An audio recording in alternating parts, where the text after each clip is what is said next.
for another was at stake. So I won't fall if I jump ropes. Desire it, want it, we love fate. You lie, my offer the blunt truth. I died and my armor was unscathed. So Zion should call me the 1-2.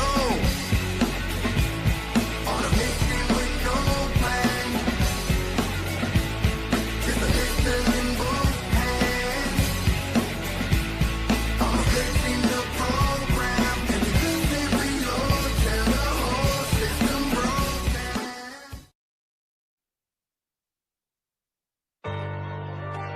Y'all motherfuckers act like I give a fuck. I don't give a fuck. Say when. Say when. Say when. In this song, we on 10. This that get up, get it done. Never count on luck. Karma give no fucks and you gon' get it how it comes. All that talk is cheapin', buddy. You ain't got enough. They thought I'd give it up. This ain't what they thought it was. Don't play with gas, wanna lit fire. I smoke out this whole bitch. I done dug deep down inside and still couldn't find no quit. Got a good side and a bad side. Be careful how you pick.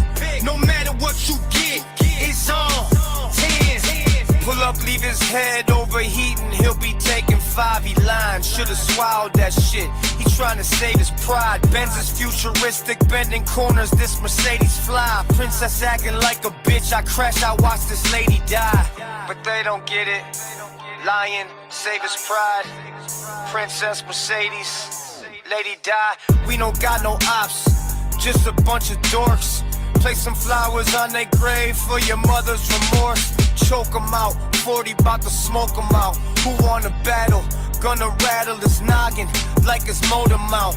300 blackout with the can, we brought the sodas out. People say they ready for death, well this the only route. This that get up, get it done. Never count on luck.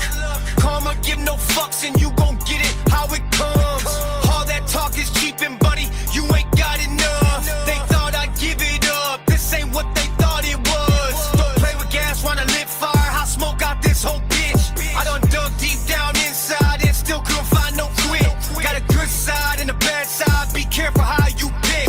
No matter what you get, it's on 10. All these clowns in the game and they still ain't it. On 10, how I'm standing on business. They time come and gone till I'm reminisce. They done threw more stones in the pyramids. Put me on the ropes, I'm pinning them. Punchlines in the ray like mysterious. If they set the bar, I'm clearing it. Country boys can't rap, I'm an experiment.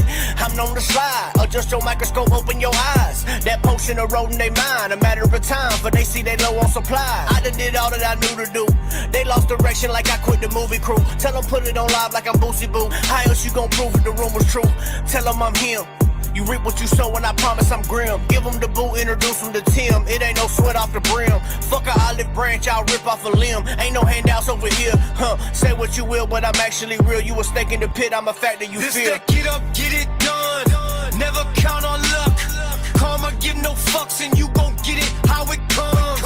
All that talk is cheapin', buddy. You ain't got enough. They thought I'd give it up. This ain't what they thought it was. Don't play with gas, wanna lit fire. I smoke out this whole bitch. I done dug deep down inside and still couldn't find no quit. Got a good side and a bad side. Be careful how you pick. No matter what you get, it's on 10.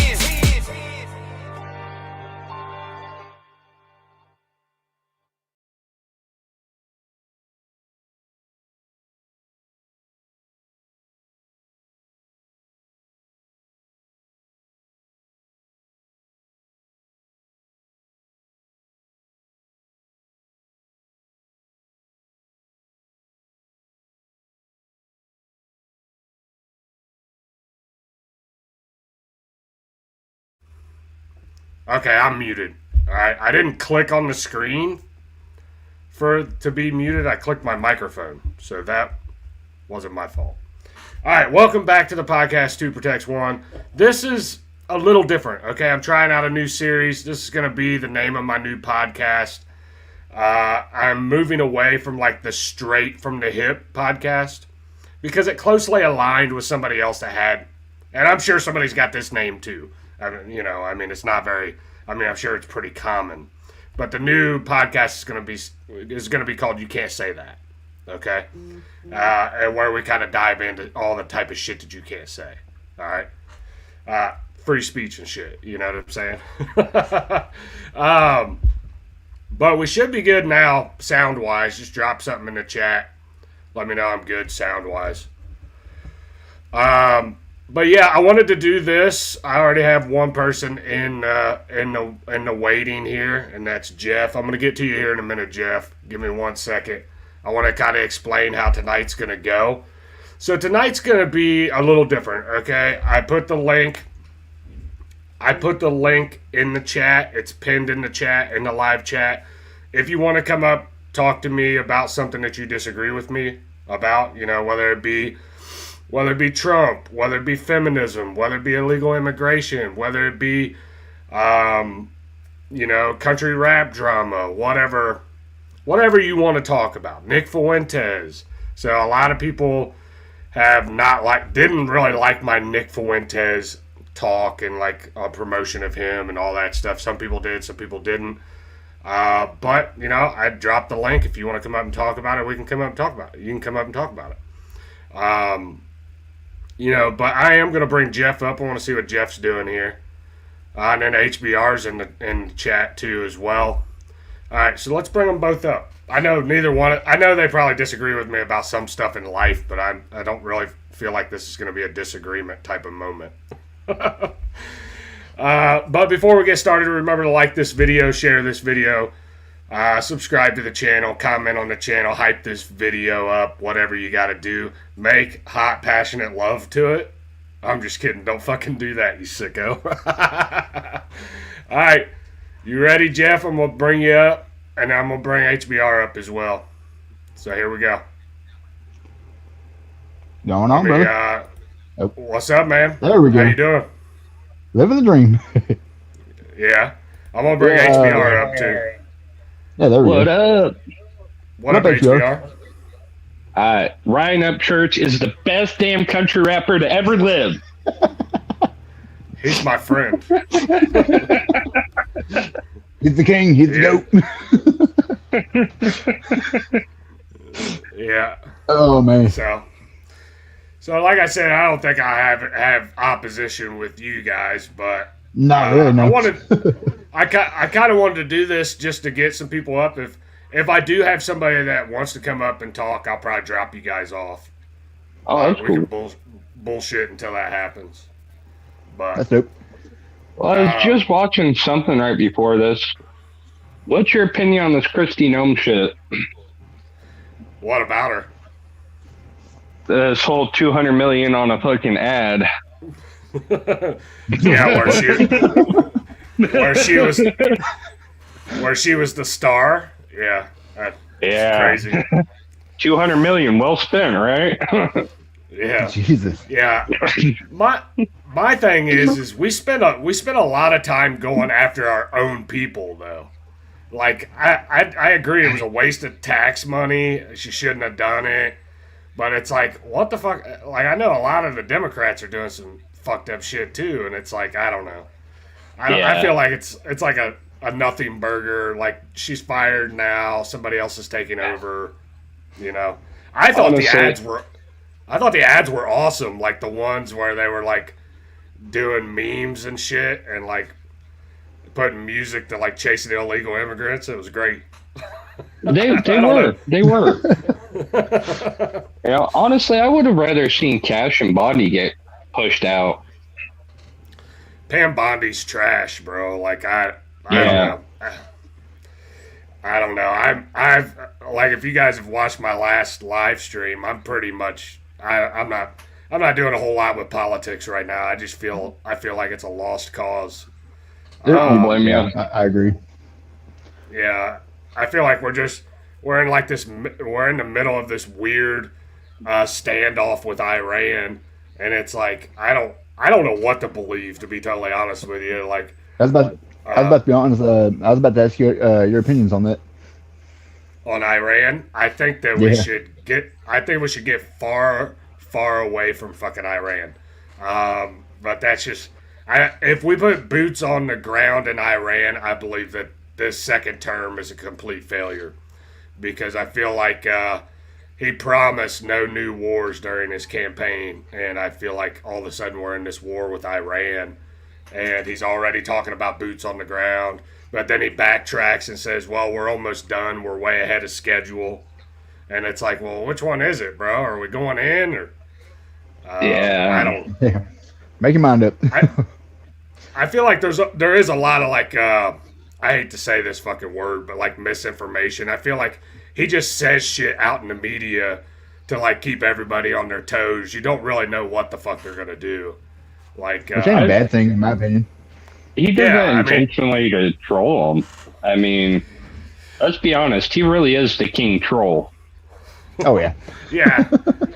Yeah, he does some crazy shit, like as far as, trolling them and stuff. He keeps them all. Yeah, you don't want to just come out and say, hey, we're going to fucking bomb you at this time. You know what I'm saying? So. Yeah. But my thing is like, I'm America first. I want to stay the fuck out of the Middle East, period. Like, I don't want to be over there. I don't want our guys over there. I don't want this to go on for 20 years like Afghanistan. No, where I have to send my sons over there to fucking die in the Middle East. I don't want to do that. The one thing that I seen just a little bit ago that might be some positive news is the fact that oil went from $95 a barrel down to like 83 in just a matter of like 8 hours. Damn, that's good. I didn't even know that.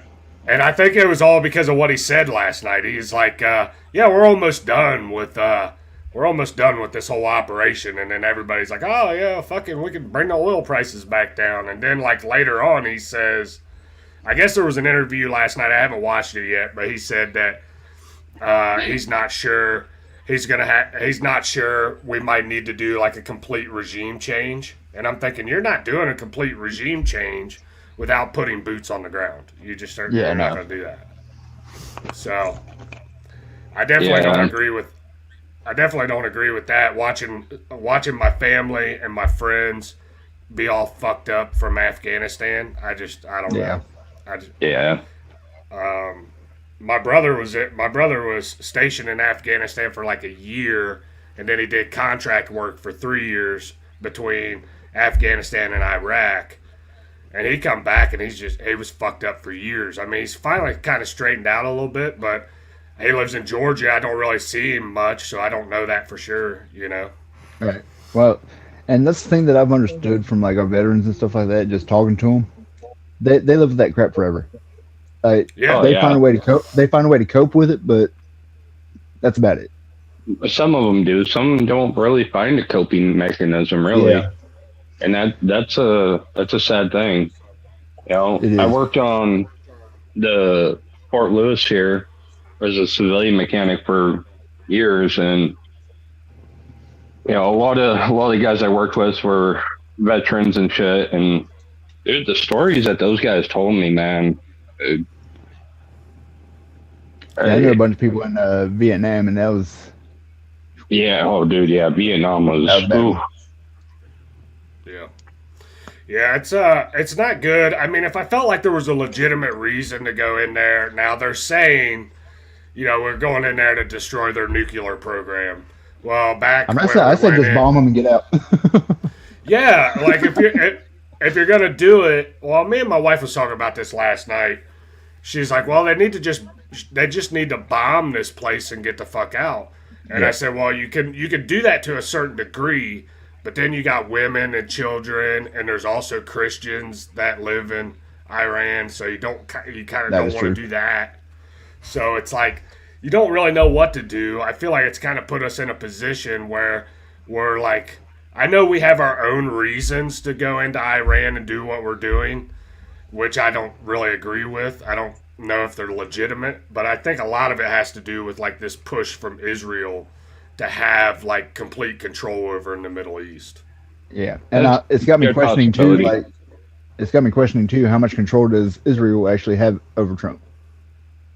Well, Trump kind of snapped up on him today about them bombing that the refineries over there. Oh. Yeah, I don't know. He goes back and forth. He's got that famous clip of when they were bombing Gaza or whatever.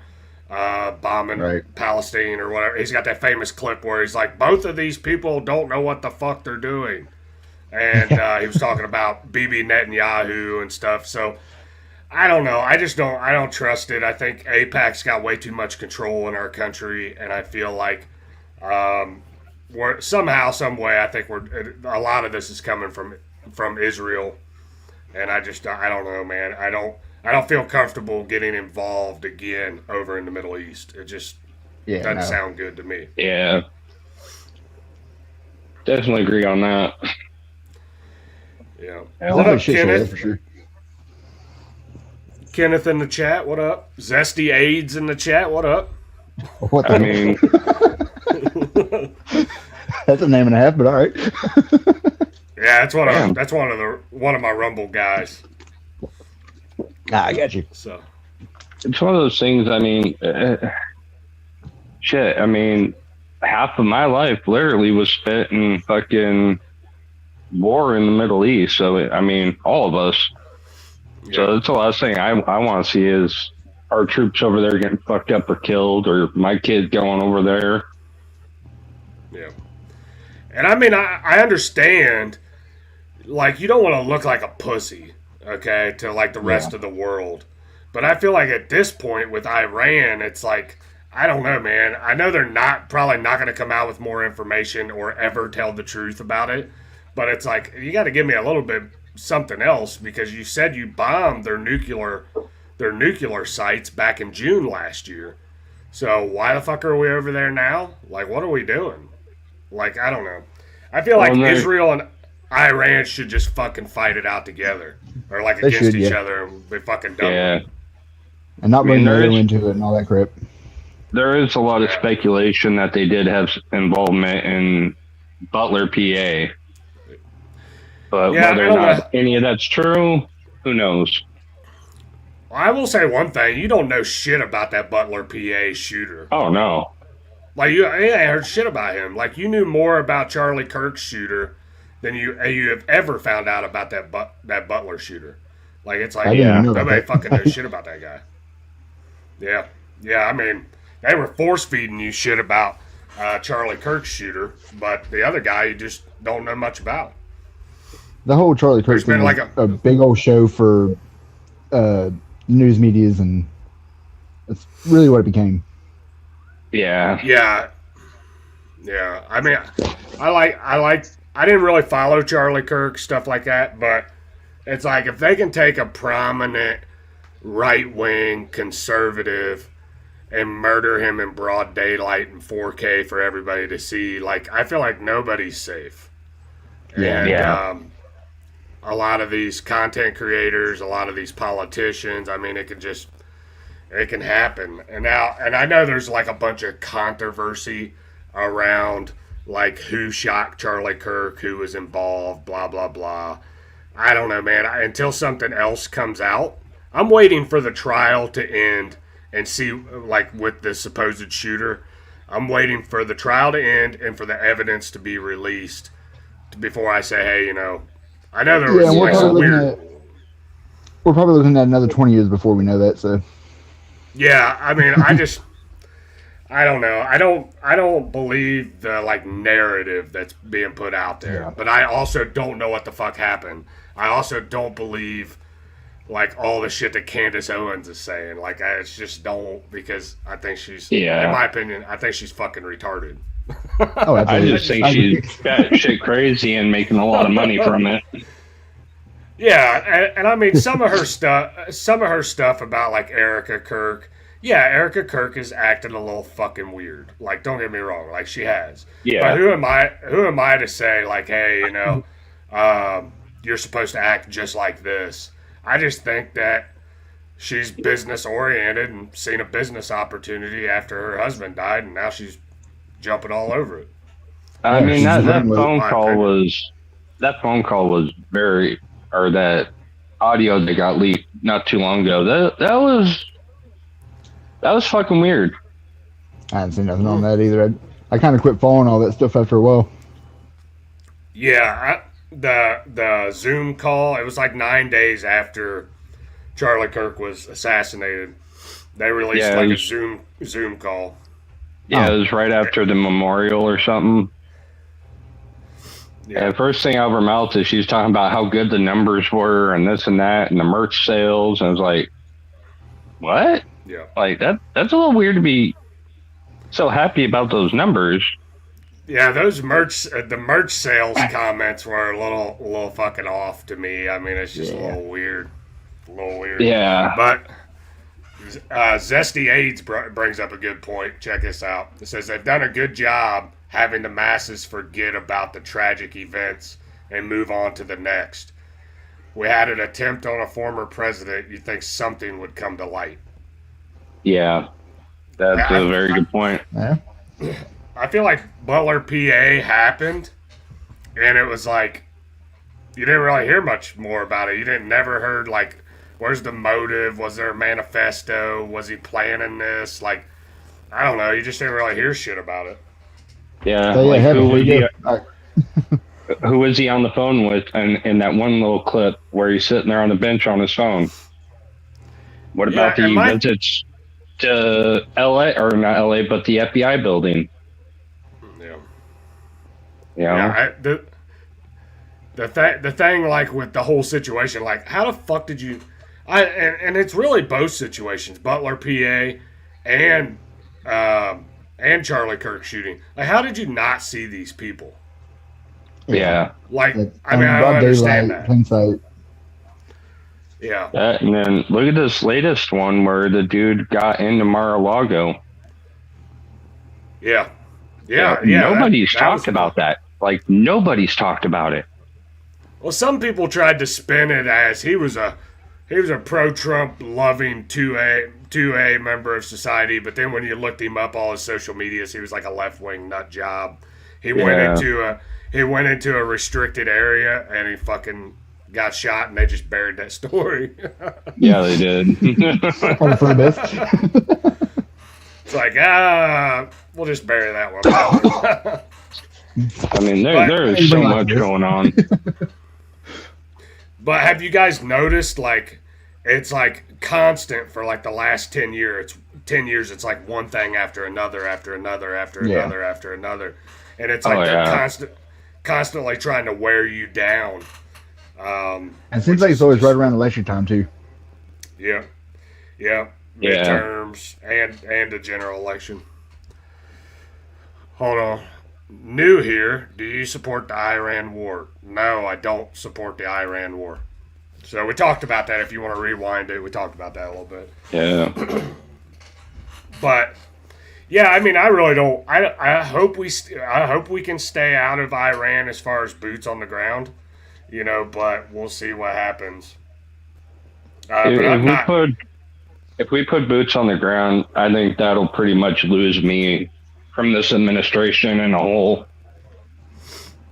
Yeah, I'm not. I'll say this: I'm not anti-Trump, where I'm going to go out and I'm going to start fucking like speaking out against him all the fucking time. But I'm definitely not pro-Trump. I voted for him 3 times, and as of right now, I feel like a fucking idiot. This second term has been horrible. There's not going to be any mass deportations. They've started backing off of that. We're in a war with Iran. We bombed Gaza. Like, the Venezuela thing I thought was kind of cool, but yeah, Venezuela was a fucking power move. That was like, bitch. It's like, yeah, fuck you. Don't fuck with us. We'll just come kidnap your ass. Yeah, I mean, I thought that move was kind of cool because they just swooped in the middle of the night, captured his ass. You're mine now. But yeah, I mean, I don't know. I do foresee them doing something with Cuba here soon, so keep an eye on that. I think that is one of Marco Rubio's like next moves. I think they're gonna try to, once this Iran stuff is, if it dies down, I think they'll go after Cuba next. I don't think there's going to be a whole lot left of Cuba to really go after. I mean, they're collapsing.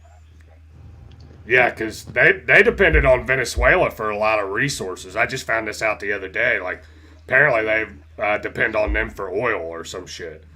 but like their economy's like collapsing.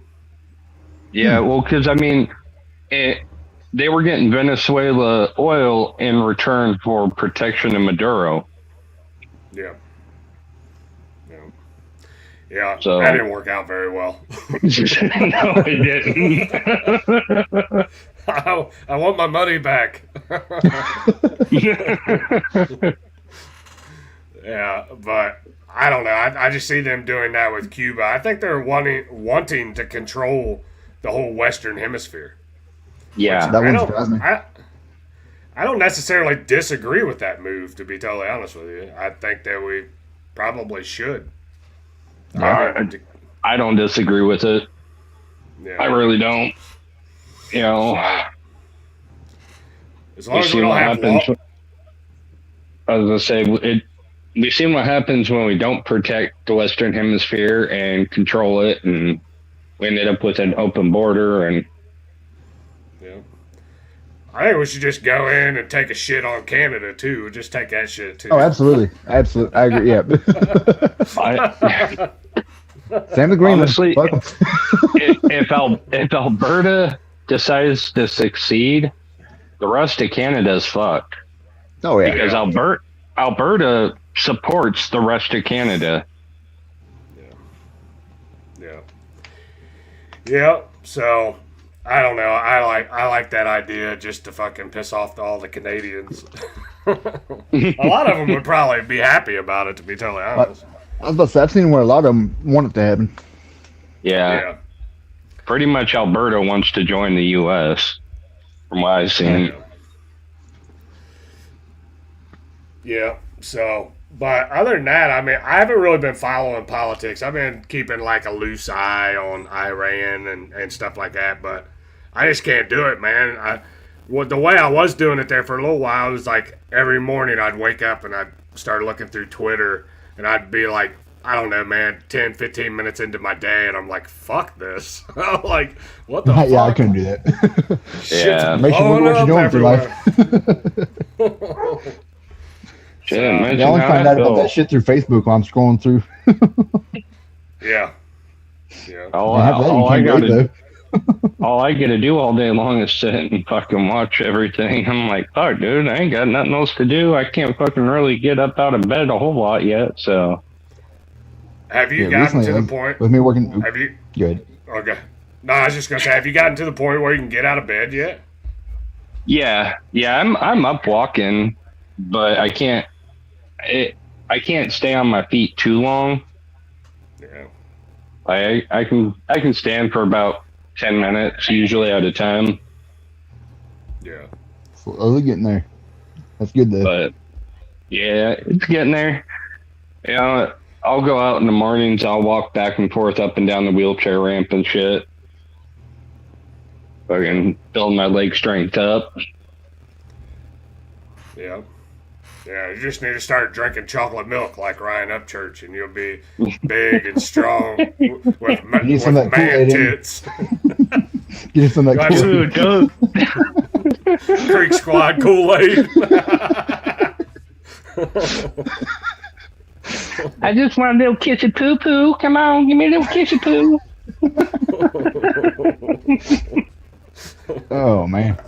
Dude, those man tatas are freaking huge.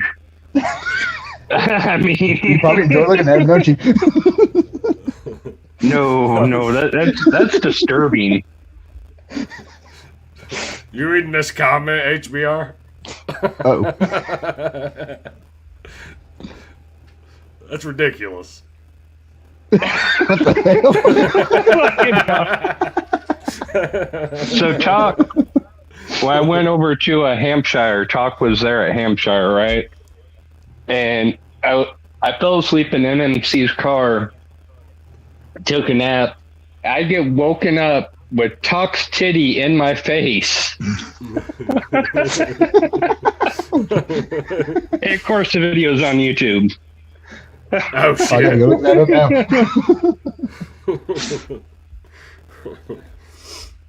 You got any other topics you want to talk about? What do you think about Upchurch and the whole not having his music on the streaming sites anymore. Oh, does he not? Did you see it? Did you see that, HBR? I did. You know, he did it to himself. I mean, yeah. Don't piss off your distributor if you're an artist. That's my best advice. That's a little bit of common sense there. Yeah. Don't piss off. Don't bite the hand that feeds you. You know. Yeah.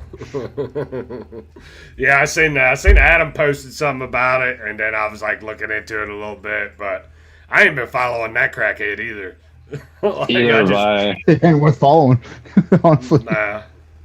Every day. I the only thing I really watch is Gotcha Man. He comes out with those videos, the whole I gotcha videos or some shit. Like, I got him this time. I can't remember what he called him, but that shit was hilarious. Yeah. So I got him this time. You're all going to jail. I was like, what? You're fucked. It's like, no, not really. It seems like you're fucked. Yeah. Like, you're the one not making money, buddy. Losing everything slowly each day. The one thing I did see is he put up this email from somebody.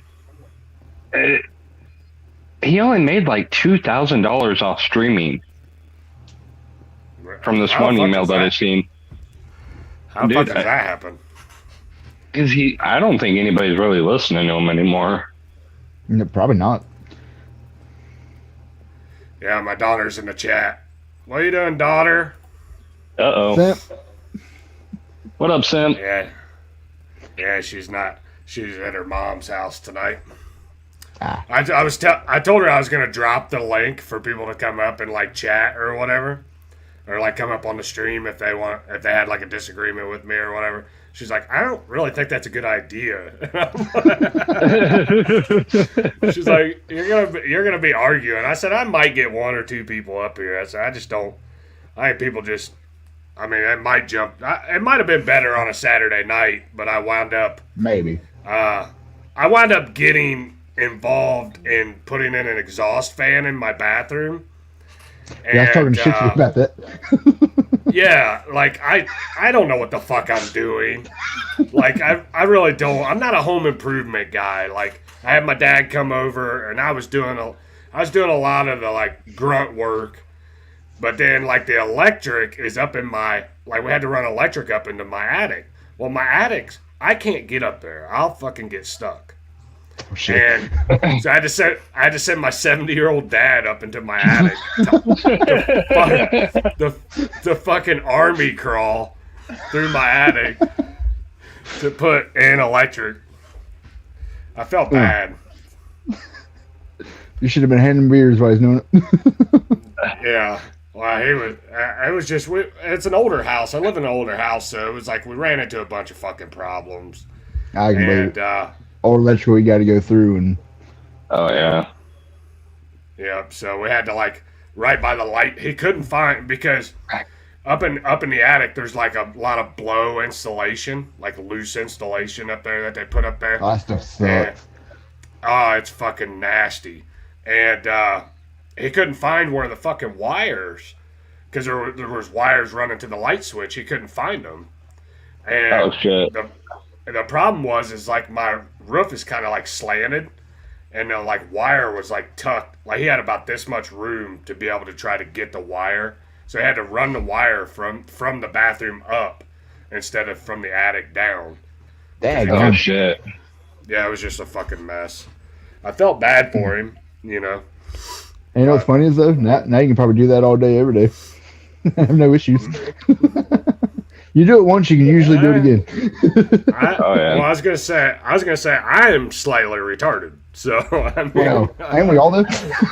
Yeah. Hey, I am. I worked on cars for 20 years. Yeah. Well, that's my dad. That's my dad's like biggest thing. He was a mechanic all his life. Like car wise, he can still get out there and fucking do shit even at 70 years old. Now I do most of like, if I need something done on my car, we work together. I do a lot of the physical shit, but he like helps me out. Right. Yeah. That's kind of how it is with me and my dad. Like I'm still slowly learning, but yeah. Yeah, he's there for like moral support, like motherfucker, you son of a bitch. I finally got my dad to hold a flashlight for me. And I said, "Hey, hold it right here." Damn it. That was like my whole childhood. Yeah, just like with the flashlight. He's like, "You got to get the flashlight in there, boy." Quit moving it. Oh, yeah. I finally got him with that, and it felt so freaking good. I remember my dad having me help him check for spark on a fucking little 5-horse Briggs & Stratton one time. He's like, "Here, hold this wire." I'm like, "Okay, Dad, yeah, right on. I get to help you." He yanked that sumbitch. I fucking flew across the fucking shed. I'm like, "What the fuck?" He did that shit to me one day. Fucking just lit my ass up. He did that to me on a freaking old white lawnmower. Oh yeah, So dude. then checking the spark on it, he started cranking it over. I was like, "I don't feel it." I was like, "Bam!" I was like, "What the fuck?"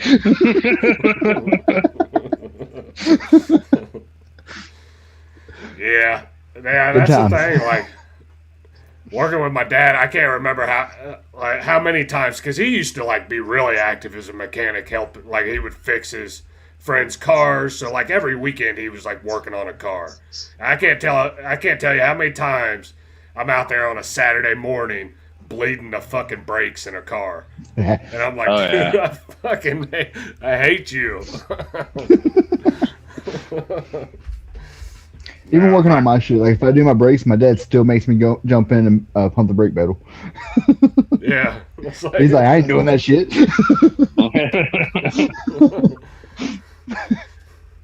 Yeah, but I wish I would have learned more from my dad, because he is good with cars, home improvement shit. I mean, he's at that point now where he's starting to get older. He just can't do it like he used to. Yeah, that's what my dad did that too, especially after his heart attack and shit. Yeah. Yeah.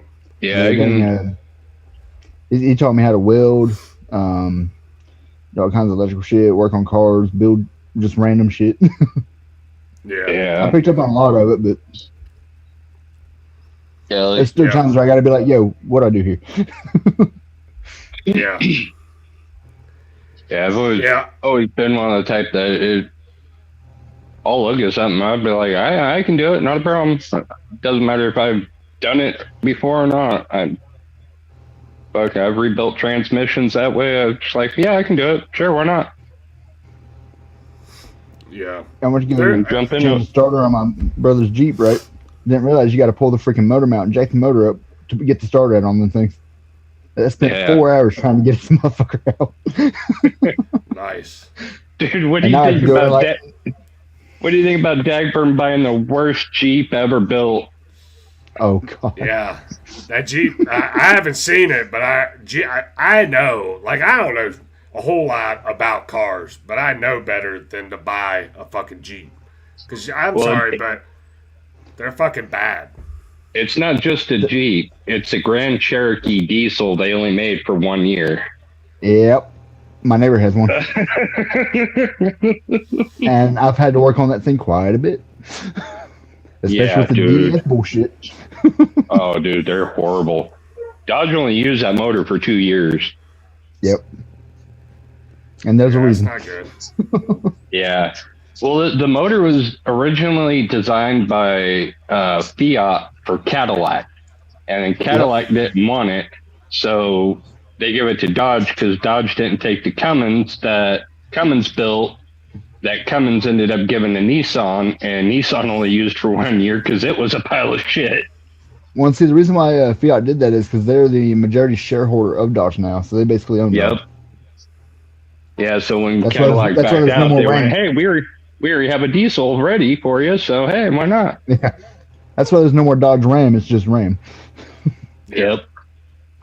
Yeah, I didn't notice that for a long ass time. I'm like, dude, does fucking Dodge even make a truck anymore? It's just a fucking Ram.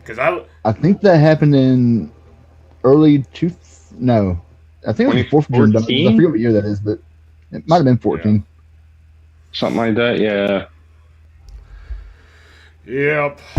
So. And then Dodge just took over the car side. Yep. Made their Hemis even more badass. Yeah. Dude, I love a Hellcat. I had an RT police interceptor. That thing was sweet. I couldn't afford it. Yeah. Dude, I cannot stand the new Charger, though. Like, the front of it looks good, but the back half of the car just... I can't stand it. The lines... Yeah. The new Challenger I really like, but the new Charger, no. Yeah. I'm about to look it up. Do it. Well, because the new Charger was built to be an electric car originally. Yep. And then they had to redesign it. Yeah, they had to redesign it to be able to put a gas engine back in it. Yep. Because everybody said, screw y'all, we ain't getting no electric muscle car. Yeah, they did that with the fucking Mustang. They made an electric Mustang. Well, they do electric Mustang too? I knew it was Charger, but... It's not really a Mustang. It's like one of those like crossover SUVs. Oh, yeah, that piece of junk. Gotcha. The Mustang Mach-E, which is like, really? Why would you do that to the Mustang nameplate?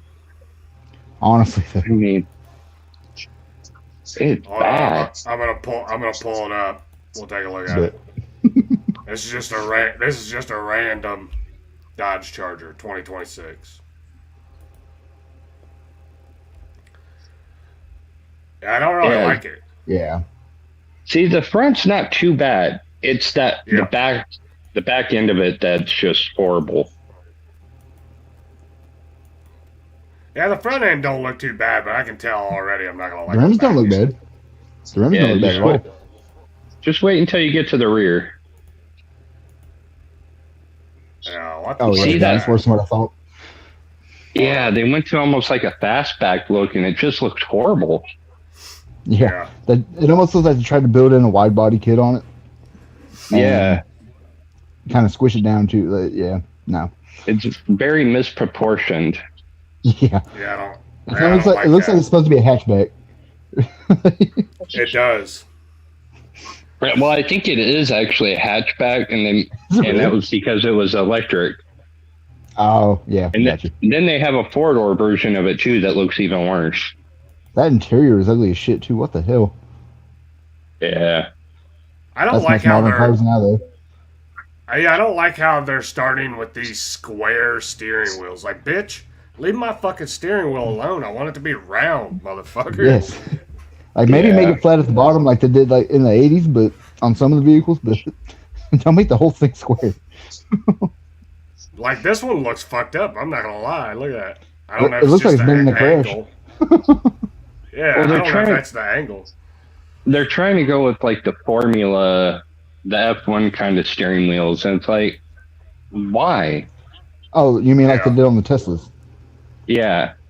Like, I'm not buying a fucking Formula 1 car. I'm fucking driving down the regular road. Come on, give me a whole fucking steering wheel.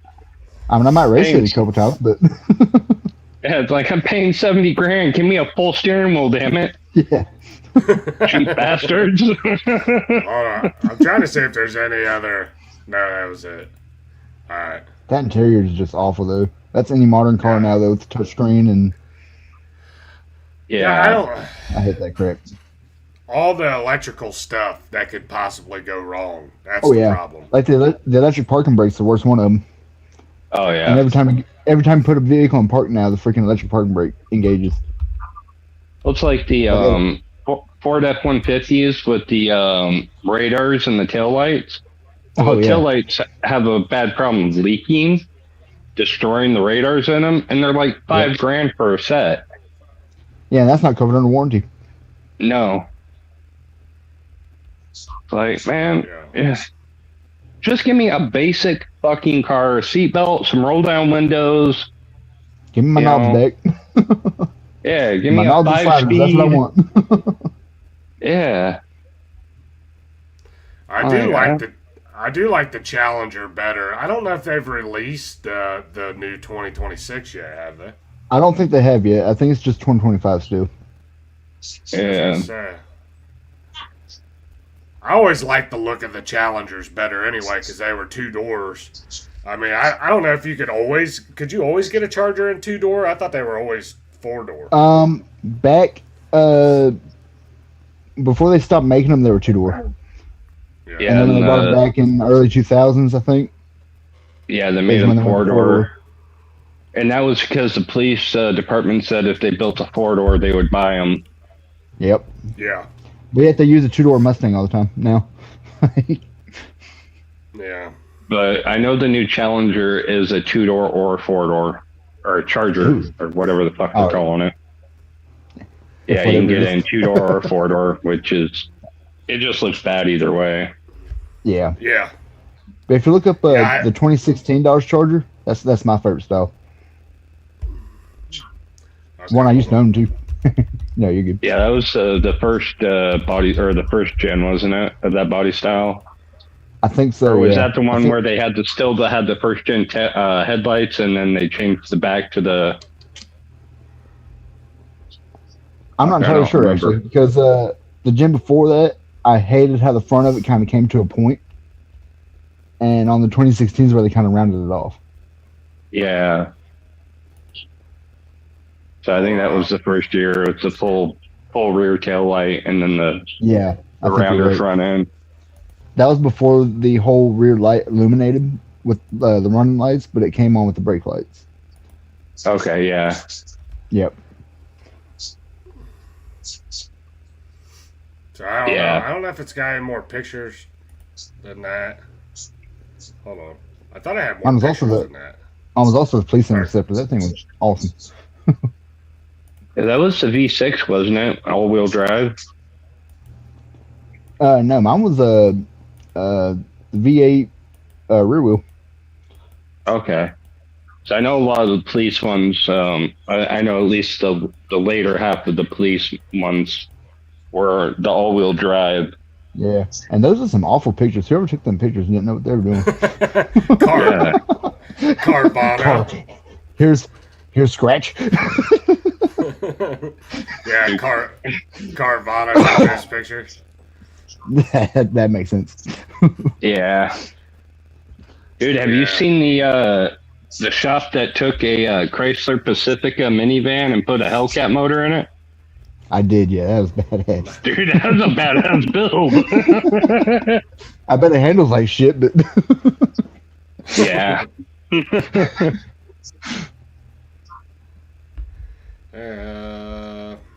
Let's see here. Okay. Uh-oh. I'm not getting some of my chats anymore.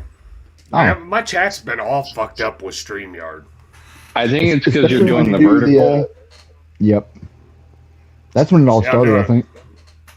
Doing the vertical and the horizontal, and it's like... Yeah. I don't know. It don't know what to do. Yeah. Technology for you. Yeah, for sure. For sure.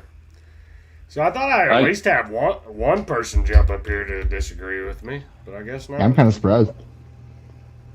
There's always somebody in the chat saying they disagree, it seems like, but they won't come up. Look how many times Flawed went live trying to get a hater on. That is true. Yeah, it is. I mean, but his was more geared towards Upchurch. I made it a wide variety. Like, a lot of people don't like the way I talk about women. Fucking women. A lot of people don't. You know... Go ahead and say it. They should just be in the kitchen barefoot and pregnant, you know? Yeah. I just call him a personal dishwasher and go home with it. What's another name? What's another name for a woman?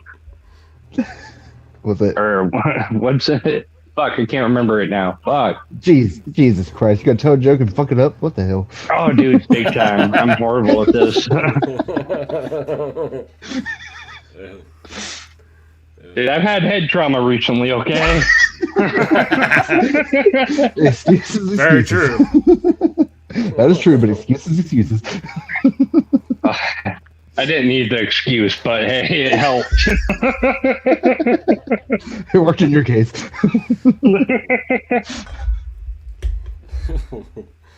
Yep. Let me see. I don't know what else we could talk about. Like, what about? Oh, did you see? Do you HBR? Do you follow Savannah Dexter on Facebook? No. No. Yeah, I bet that's a shit show. She posted another crying video yesterday on Facebook. Oh Lord. Jesus. Savannah, just give it up. Go start an OnlyFans. You'll make more money there. Grow up something, yeah. I mean, not trying to be one of those assholes, but I'll be an asshole. Might as well. Make more money.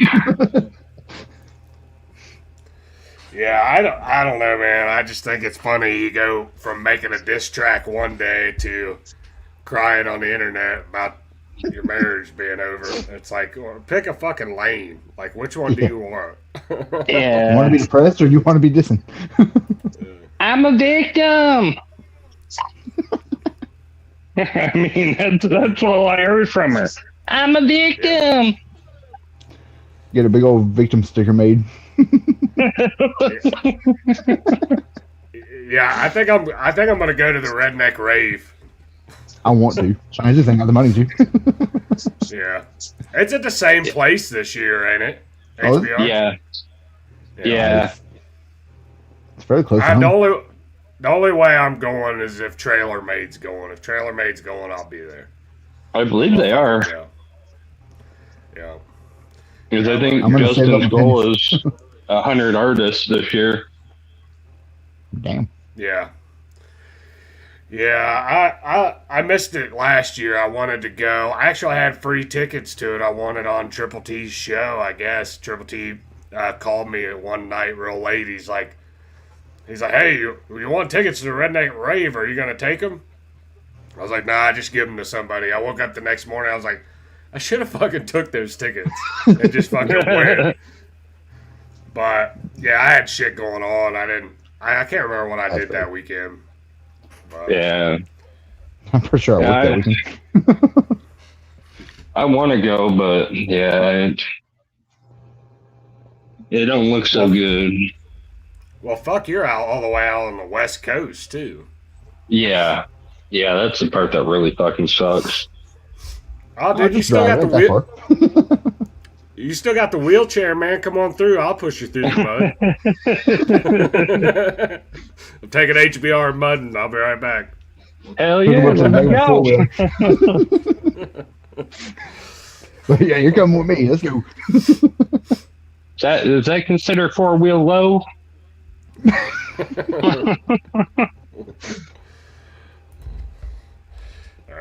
Yeah.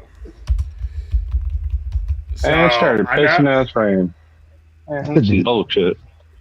I did that earlier today here. Went outside, stepped in a big old puddle, ruined my day. It's a fucking East Coast just had some fucking wild shit. Oh yeah. we get some crazy ass weather over here. It's fucking yeah. What's funny is I think in the next couple of days it's gonna be back down to freezing. Yeah, it is. It's supposed to be cold again. It's supposed to be cold again. And it's crazy. I was just seeing something like 4-inch fucking hit or 4-inch hail fucking falling down up in Illinois.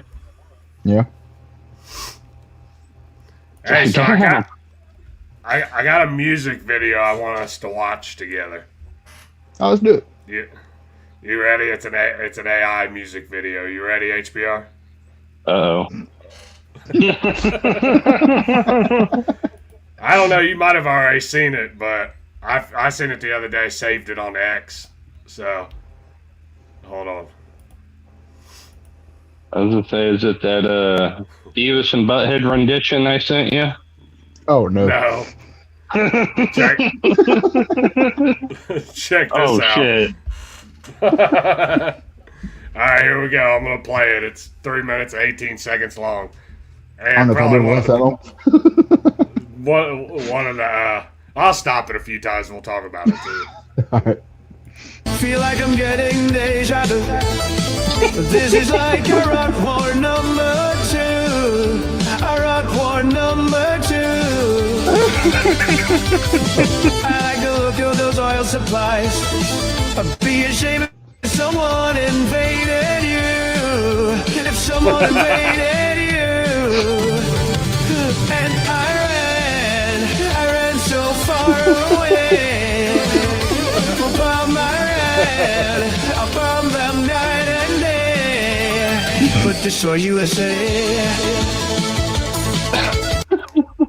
This is great. This is fun. I thought this was fucking awesome. Look at his hair. This is the best use for AI right here. Is this kind of shit, dude? Absolutely. Yeah.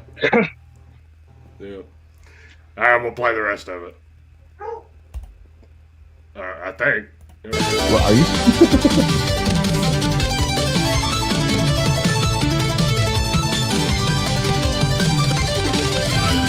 A drone appears above your head. A mower bomb comes falling down on you. Falling down on you. The fleet is moving nearer still. The Strait of Hormuz, it comes in view. The oil must flow through. And I ran so far away. The bomb I bomb them night and day. But destroy USA. So you got Pam Bondi, you got Marco Rubio on the drums. And Marco's killing it. And then you got JD Vance, I think, on the keyboard. Did you see him? Yeah. You got to send me that link. I got to send this shit to my dad. Shit's great. Yeah, I was laughing my ass off the other day when I seen it. I don't think I've watched it all the way to the end. Here we go. What up, Frank?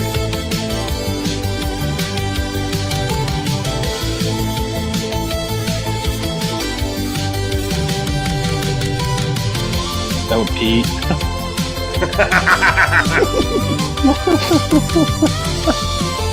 Look at that, JD Vance. What the fuck? Okay, where did the fat JD come from? I mean, have you seen all the memes of him dressed like this? Yeah, I've seen a couple of them. Did you see him dressed like that for Halloween? Did he really? Yeah, he dressed like the meme. I thought it was funny. It was that's great. That's great. He's like, I can laugh at my fucking self. I thought that was good. He's like, yeah, you're gonna try to laugh at me? I'm gonna laugh at myself. Fuck y'all.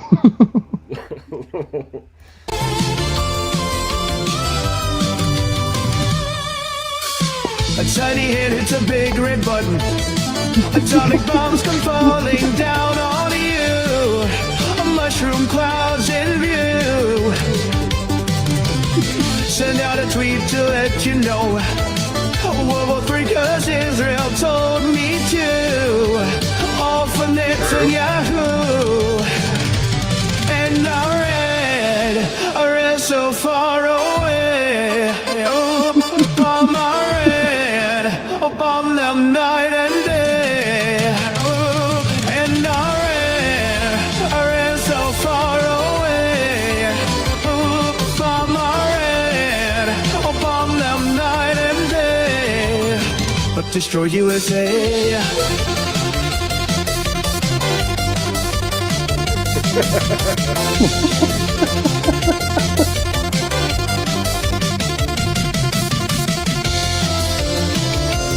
Oh, this is great.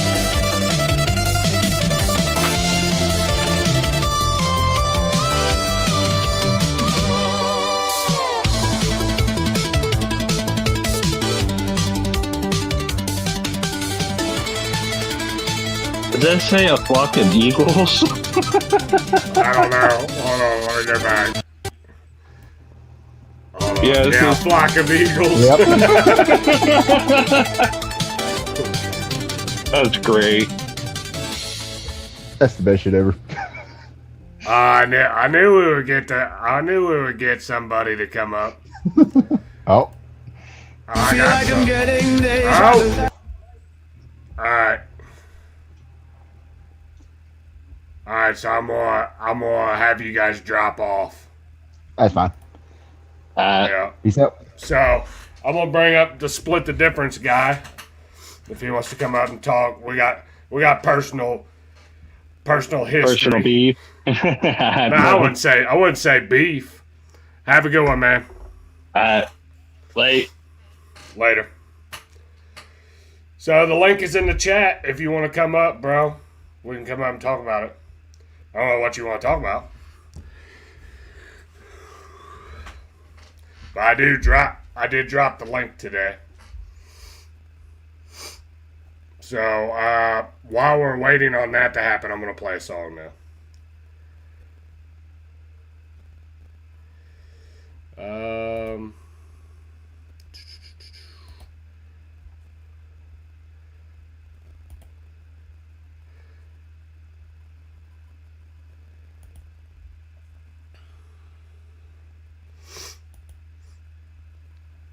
Alright, so I'm going to play a new track. Oops, I'm not playing that track again. I'm going to play this track while we're waiting on Split the Difference to come up. Okay, here we go. Ain't for the faint of heart, dog. Man, like, we really ain't got wood chippers out here. Just know when I say every single pedophile, Okay.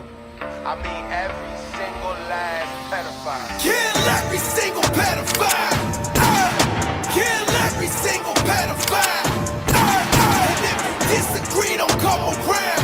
Lest you clowns wanna pick your teeth up off the ground. If you with me, shout. Kill every single pedophile. Kill every single pedophile. And if you disagree, don't come around. Lest you clowns wanna pick your teeth up off the ground. If you with me, shout. Kill every pedophile who ever stepped foot on that island. I hope you fry in hell for every child you ever left crying. I tie a millstone on your ankle, tell you swim off the island. And crazy part, I'll probably read some comments saying I'm violent. But that's the cognitive dissonance. Y'all still living in denial. I don't blame you, maybe you'll wake up if there's ever a trial. Highly unlikely though, because the type of dough these tiny hats have mean they don't have to fight in court. Meanwhile, my bank account's living on life support. I'm making 6 figures, how the hell am I still poor? Half a rack at Costco barely get you eggs in the store. So wave goodbye middle class, guess we don't exist anymore. It's just the rich or the poor, and poor and rich are at war. And long as they keep the poor fighting, rich will keep getting more. Richer by the minute while division keeps us defeated. But I hope that we still decent enough to come in agreement. It's kill every single pedophile. Kill every single pedophile. And if you disagree, don't come around. Lest you clowns wanna pick your teeth up off the ground. If you with me, shout. Kill every single pedophile. Kill every single pedophile. And if you disagree, don't come around.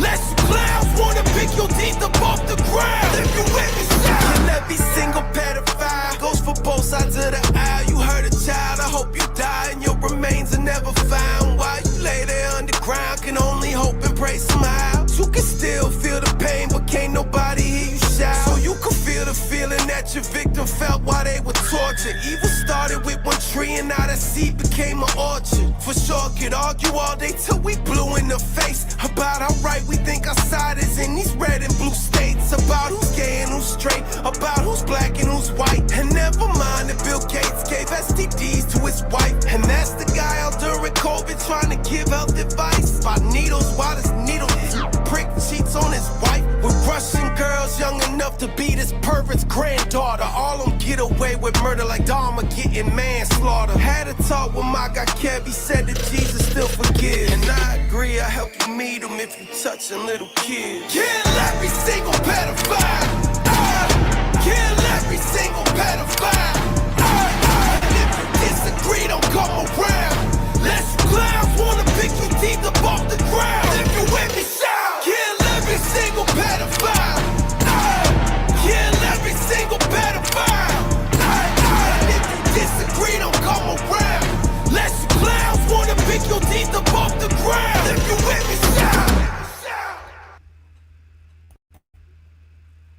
All right, and we're back.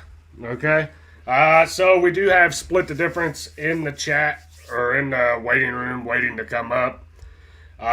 So we'll go ahead and bring him up, see what he wants to talk about, and we'll see where we're at with that. Here we go. What's up, man? What's up, buddy? Nice to meet you officially. Yeah, we had maybe a little bit of a run-in. Yeah, a little bit. What should I call you? What's your name? Or do you just want me to call you 2P1? You call me 2P1, 2 Protects 1. I don't really put my name on the internet. I mean, you can find me pretty easily, but... Okay, I'm Dylan. You can call me Dylan. Right. Or Nelson, be a liberal friend. Nelson's liberal friend. I like that better, but that's just me. Yeah, we need a cute abbreviation for it, though. Yeah, well, Nelson didn't send me the link. So, I think Silver, I'm sure you're familiar. Silver sent me the link, and he was like, I need people to disagree with them, so hop in there and start arguing.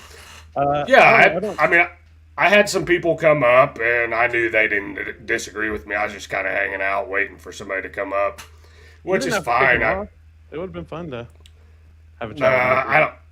My plan was, okay, I have one person up that disagrees with me. We can talk for 10 to 15 minutes. If there's somebody else in the chat, or if there's like somebody waiting in the chat, we can talk 10 to 15 minutes. If not, we can keep going.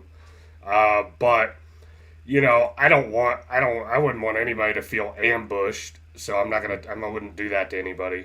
You know, you obviously disagree with me on probably several issues. Well, I was listening to you guys earlier, and it sounds like you've joined me on the dark side of TDS. No, I wouldn't say all that. I'm not going to actively go out and talk shit about... I just don't agree with what they're doing right now. Iran, I don't agree with them not following through on mass deportations. I feel like they're backtracking in certain areas, and then they're going over the edge in other areas, such as Iran. So, I'm curious about that, because I have a lot of sort of more middle ground friends who voted for Trump, and then a few people like you who are on the more, like, I'd say extreme, like, America First side. That's not necessarily like mainstream conservative, for lack of a better word. And it's funny because a lot of the people on the more mainstream side feel disappointed in the similar ways, but on the immigration issue specifically, they feel disappointed because they didn't think Trump was going to go as far as he already has.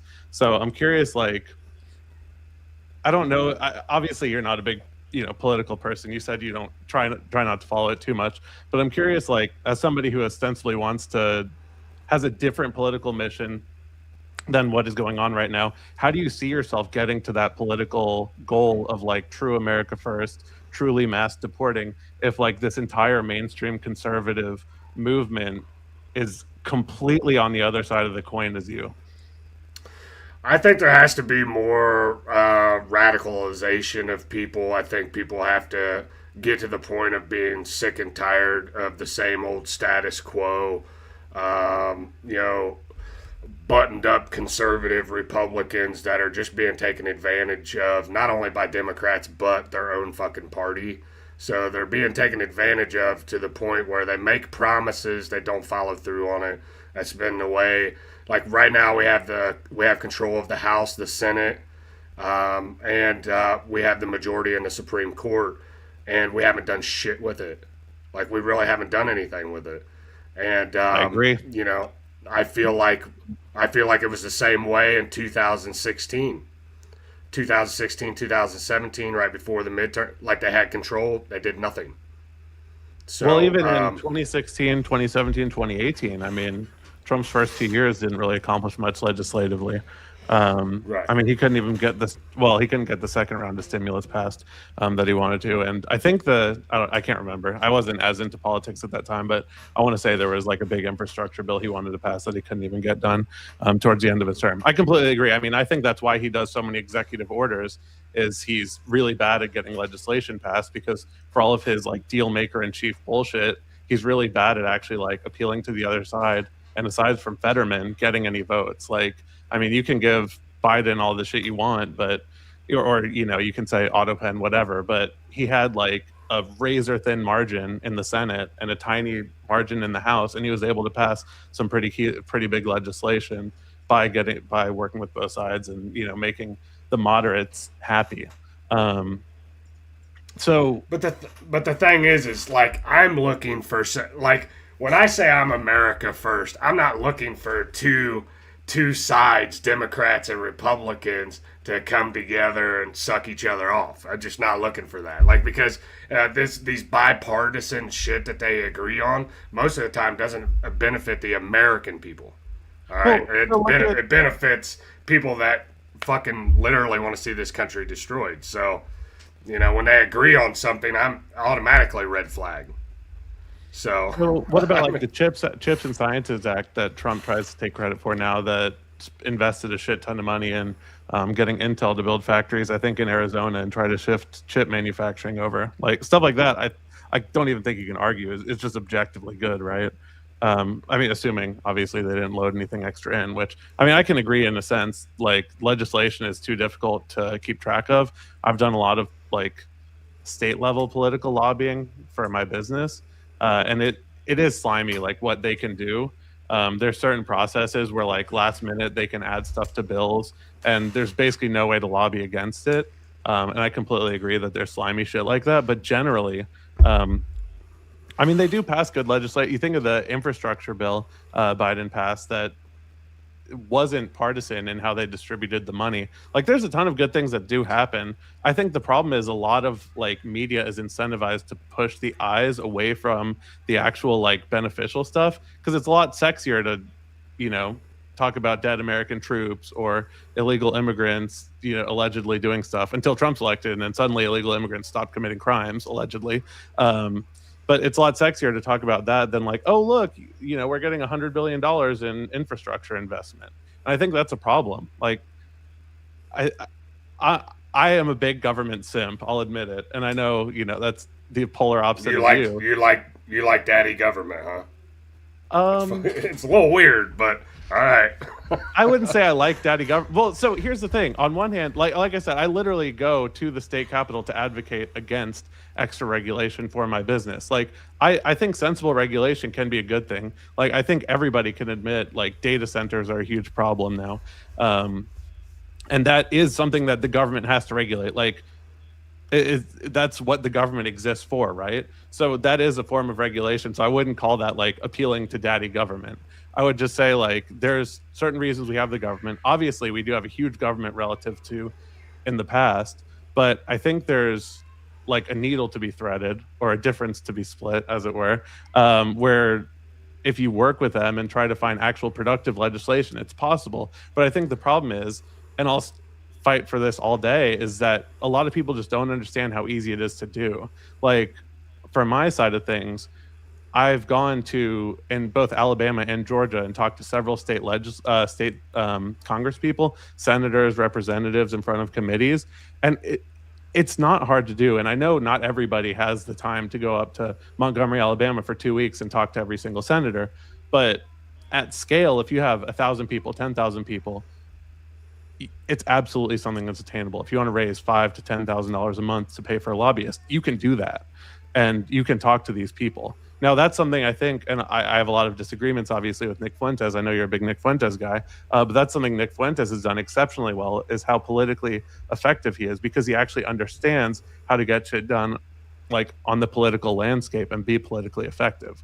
I would just say, like, I think it's easy looking from outside, having not done anything involved in the government, to say like, oh, it's all bullshit. All they do is fuck you over. Look how much you pay in taxes. Who knows where that really goes? But when you actually like go a level deeper, I've done open records reports to try to make the argument to legislators, like, here's how much our industry is paying in taxes. You don't want to regulate us out of existence. All I had to do, and I will give the state of Georgia a lot of credit, because they're very good about they're just honestly good about everything. I know paying taxes sucks, but they have a great system for like paying our business taxes and such. I send them an open records request, and I said, hey, how much of how much money are we paying in these particular taxes? And like a day later, they were like, oh, how would you like that formatted? Would you like it by month, by year, whatever? And then they sent me a thing, you know? And I think stuff like that, it does inspire confidence in the government. And I understand that not a lot of people have that experience.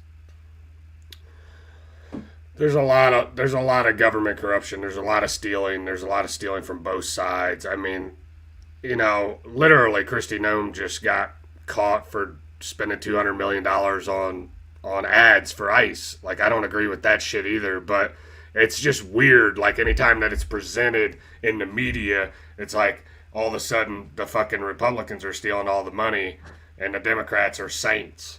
Like, I mean, literally, we all know that's not true. We all know that there's been just as many Democrats as Republicans stealing money from the government. So yeah, for sure. I mean, it's to the point where they're robbing each other, or like they're robbing us fucking blind, and they're doing it right in front of your face. And maybe not so much at a local level. Okay, there are some crooked ass local governments. I know that for sure. But I'm saying, like, at a federal level, yeah, they're screwing us. And they're screwing you. Like, your taxes are just the tip of the iceberg of how they're screwing you over, in my opinion. I mean, what would you say is a reasonable level of government regulation? Because you said I like that. Well, I don't even remember. How did we get to the daddy government thing? Because we went on a tangent. You like the government. I don't. I mean, I don't know. We can go into like all these super detailed. Oh, well, they do this, and I'll say they don't do this, and then they'll say you say that, well, they use the money for this, and I go, well, I don't like those programs or this and that. But when it comes down to it, like, if you can't look and see what they're doing with some of these government funded programs, the way that they're shelling out money for illegal immigration.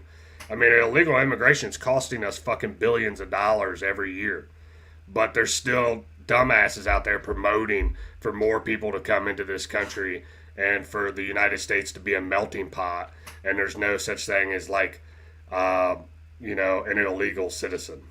I mean, what is your stance on illegal immigration? I mean, obviously you shouldn't break the law. As far as like, should we deport all the illegal immigrants that are here now, or should we promote more illegal immigration? No. Like, what's your... Right here. Okay. You don't want them to break the law. Okay. Should all of them that have broken the law go back?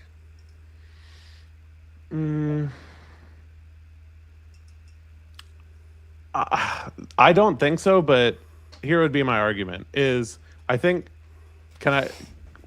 Go ahead. Well, so the argument is twofold. And one is, I'll admit, a pedantic argument that I don't really care about. But technically, the breaking of the law is entering the country illegally. So if they came here under an asylum process or whatever, and then they stayed, it's a civil crime. So technically, they're not criminals, if I'm being pedantic. I don't really care about that one as much. But my practical argument is, there's a lot of people here, and I know people personally like this, who have successful businesses with employees, with families, who have done the right quote unquote thing as far as following the American dream, putting in the hard work, valuing family, all of these things.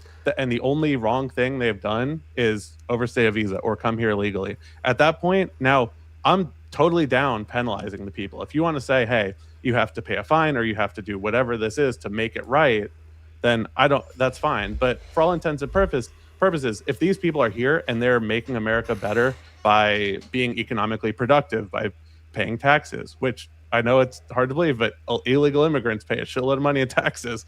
It's like $97 billion last year. You can check the IRS. So if they're doing all those things, like, I think it would be making our country worse if we shipped off 1 million people who are hardworking, who want to put in the legwork and who actually want to help build something, and just ship them back because of, like, you know, they didn't follow this one particular rule. Yeah, you see how you like went from I don't really want people to break the law, and then like at the end of what you're saying, which was a bunch of like gibberish, you get to the end of it and you go, well, I don't want them to leave if they just broke this one little rule, and it's like, that's a pretty major fucking rule in any other country. Agree or disagree? you come in illegally to any other country, is that a huge law that you just broke? Honestly, I mean, I don't know. I'm not trying to be done. Like, I honestly don't know how severe of a punishment it is in Sweden if you come in without authorization. Well, and that's the thing. Like you're to the point where it's like, okay, well, if they come in and they work really hard and they do this for the country and that for the country, the attitude that you have right now is the exact reason why in 10, 12 years this country won't even be fucking recognizable. Okay? Is because you're like, oh, they're hard workers. It doesn't matter if they don't follow the law, they overstay their visas, they come in illegally. It's okay. You can break the fucking law. But if you went let's say you go to Russia, okay? Let's say you go to some other country. I guarantee you, even like Mexico, you go into Mexico. Now, some places in Mexico might let you just fucking walk right in, but most of them are gonna, they're not gonna let you just come in illegally and stay illegally. You get what I'm saying? Like, you go to Russia and it's like punishable by 10 years in prison and hard labor. I mean, I don't know who really wants to go to Russia. I mean, okay. I would love to go to Russia. I think that's a crazy take. But I don't want to argue about that. I'm pro Putin. So there's this great. There's this story where this chick got brought into America when she was like 7 years old. It was a story somewhere in Alabama. She went to college. She used our colleges, got a master's degree in social work, started trying to go through the process to become a citizen, and got kicked out because she got pulled over by the police, got a speeding ticket or whatever. They reported her to ICE and they deported her. What do you think about that?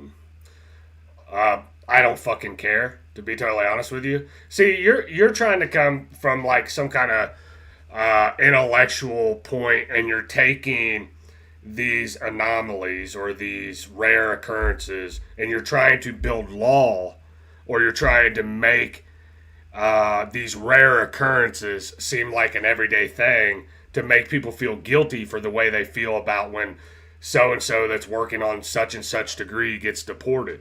Like, I'm sorry, but there's going to be situations that happen like that, and you're going to have to just live with it. I mean, it is what it is. Like, if you stopped at every single story and felt bad about it, I don't fucking feel bad, bro. I'm not trying to make anyone feel bad. I'm talking from a strictly pragmatic point of view. Like, this person who has spent a ton of money trying to become a master's in social work or whatever, that ostensibly has, especially after a ton of school, potential to offer huge value to society.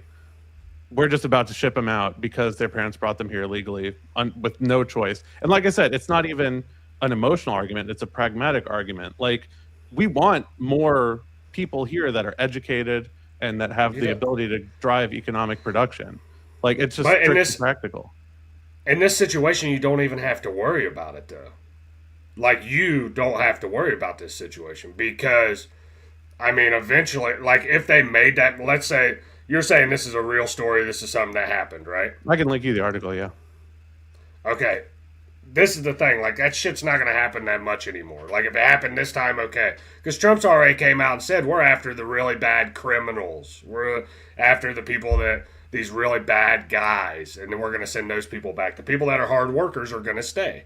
So really, what are we even talking about?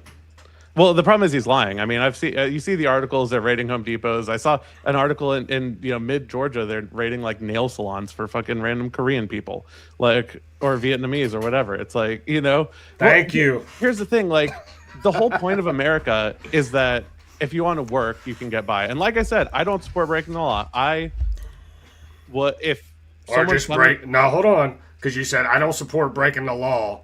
But should they really leave because they broke this one little penalize rule? Them. Like I said, that's how you. No, that's how you minimize it. No, you got to go back.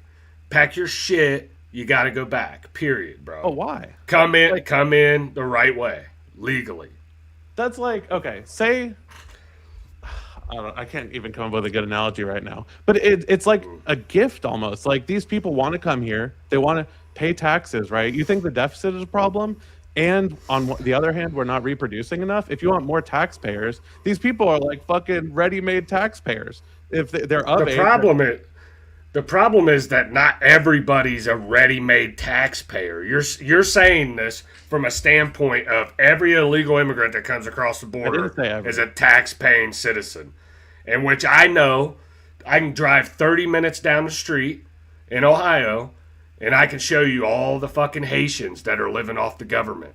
Okay, I can show you all the Haitians in Walmart that are going through the government, going through Walmart, filling their fucking grocery cart. Yeah, and you while I can barely afford to buy a fucking $100 worth of groceries, and they're living off fucking thousands of dollars a month.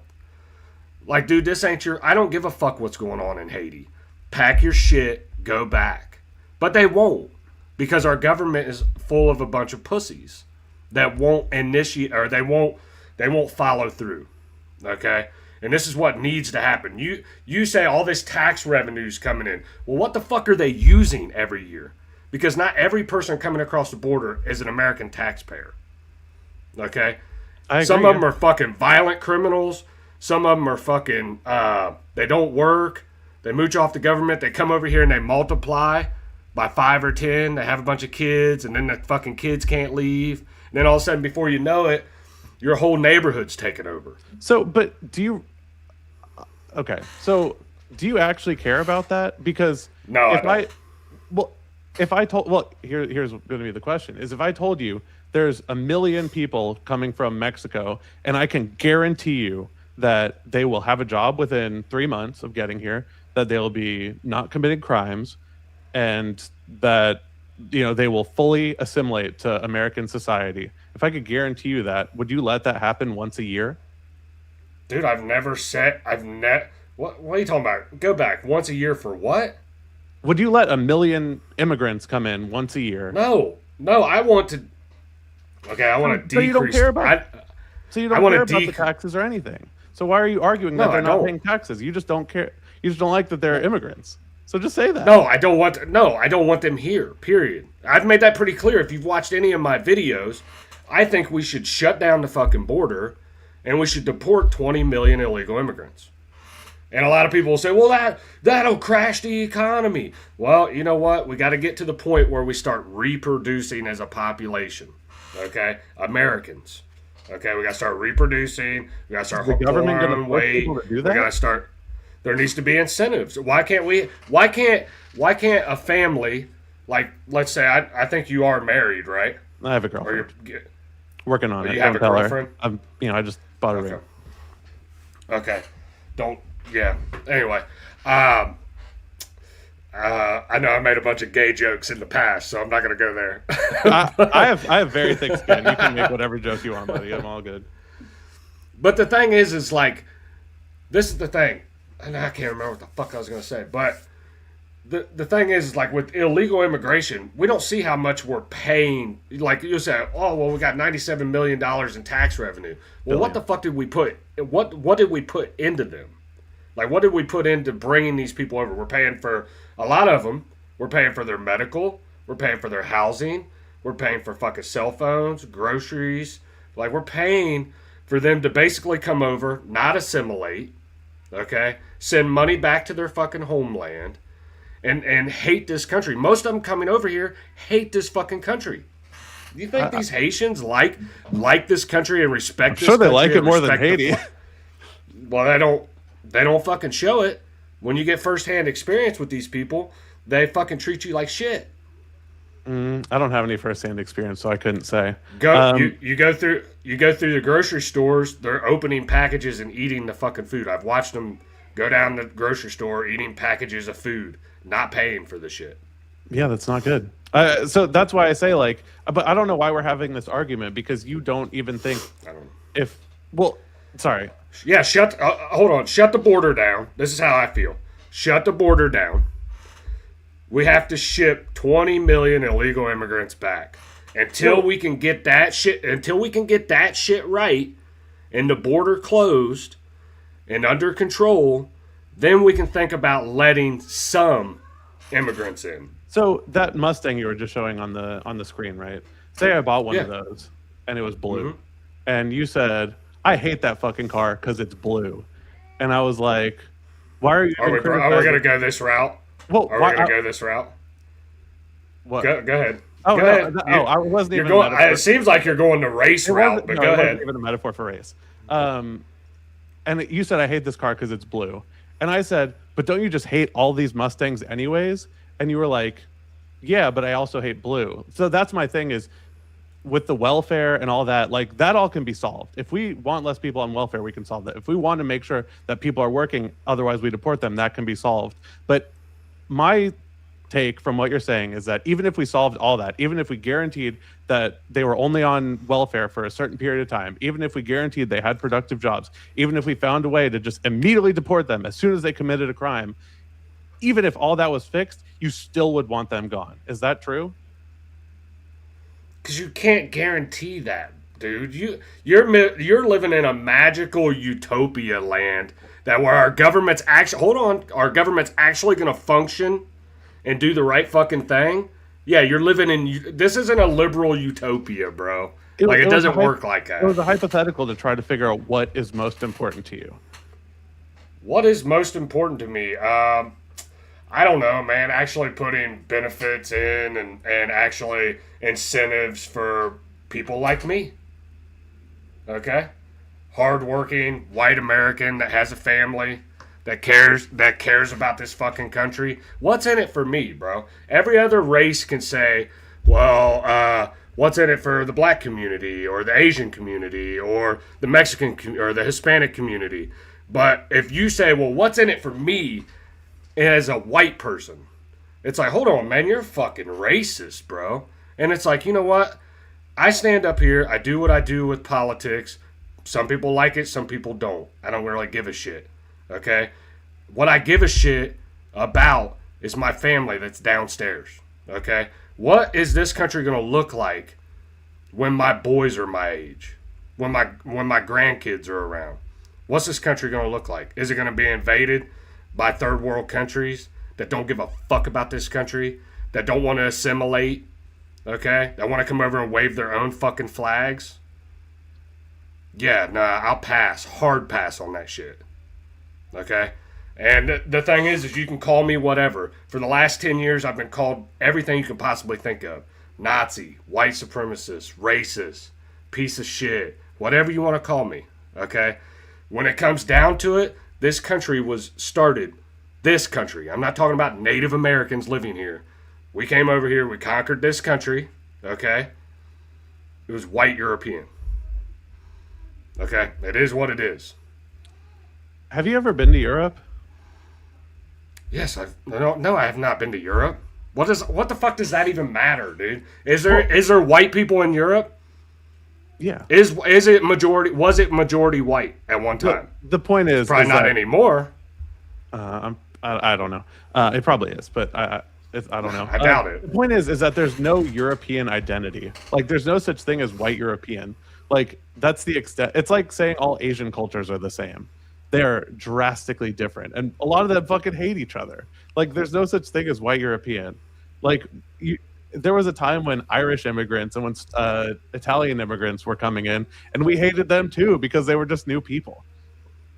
Like, I don't know where this idea that, like, you know, they have to be white immigrants to come in comes from. Like, and even using Nick Fuentes' own argument, doesn't he say that Mexican people are basically European anyways? Dude, look, I'm going to clear up the Nick Fuentes thing, okay? Because I feel like I reacted to your guys' video and automatically you think I'm like some kind of Nick Fuentes stan.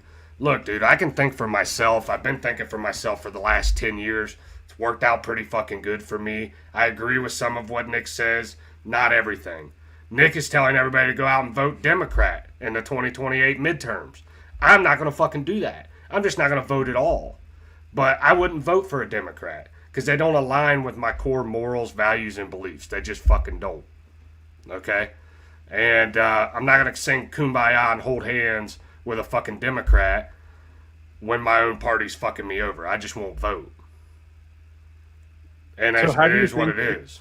How do you think we get America to your desired outcome, right? Because I would say that Nick Fuentes thinks that by voting Democrat, he'll force the Republican Party to change, right? Like basically, them.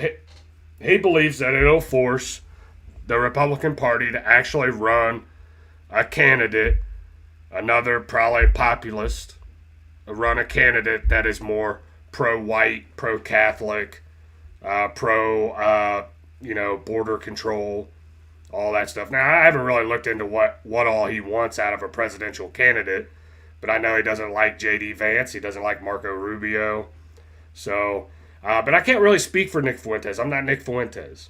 Yeah, well, the only reason I brought him up is in the title, or he's in the title picture or whatever you call it, the thumbnail of the video. So I figured you were trying to argue about him. Yeah. No, you're not the only one that says shit about Nick Fuentes. Like, oh man, he's a Nazi, he's a white supremacist, he's this, he's that. I didn't say any of that.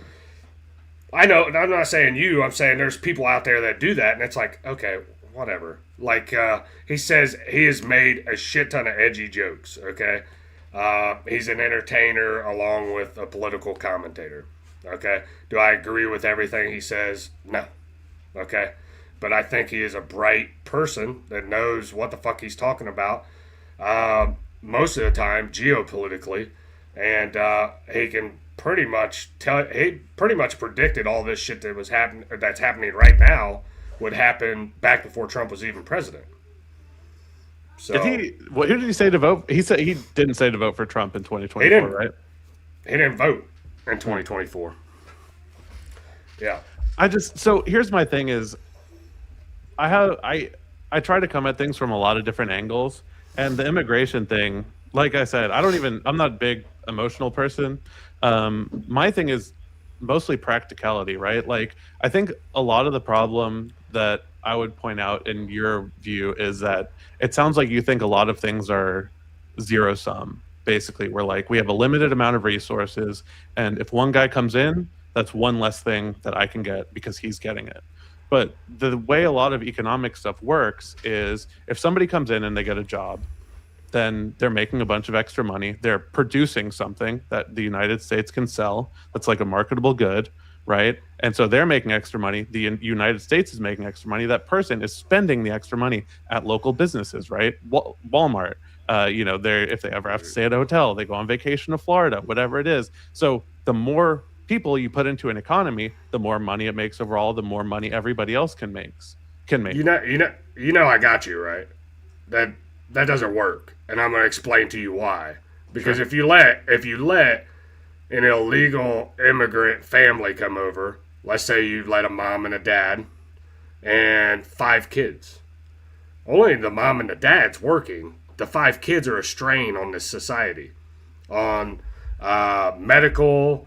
They're a financial strain on the society. Like, especially if the illegal immigrants come in and if they don't have a job. Mm-hmm. They come in and they're already a strain on our society because for a while, until they get a job, we have to pay for housing, medical. We have to pay for their grocery bills. Most of them are getting like enough money from the government to buy a car. Okay, I'm not even attacking Hispanics. Okay, let's talk about the Haitians for a second. When the Haitians came here, to Ohio, where I live at. All right, they're being given somewhere between, I think it was like something like $4,000 a month. Okay, and that's just one family. I think it was like something like $4,000 a month. But what they're doing is they're renting these houses, and they're putting 2 or 3 families in one fucking house. All right, and they're all bringing in all this money, and they're getting, I don't know how they're getting these cars, but I think they're getting some kind of government funding for the cars. They're getting government funding for housing, cars, medical, food, okay? And I can't remember how much they said it added up. I was really paying attention to it right before the election in, 2024. Yeah, I watched it. Sorry, go ahead. But, I mean, the thing is what you got to realize is that these people are coming over, and the mom and the dad might eventually get a job, but the 5 kids, it's going to take fucking 10 years for them to get, a retail job? And it's like, they're a strain on our society. And what they do is they come over here, and they did this in Minnesota with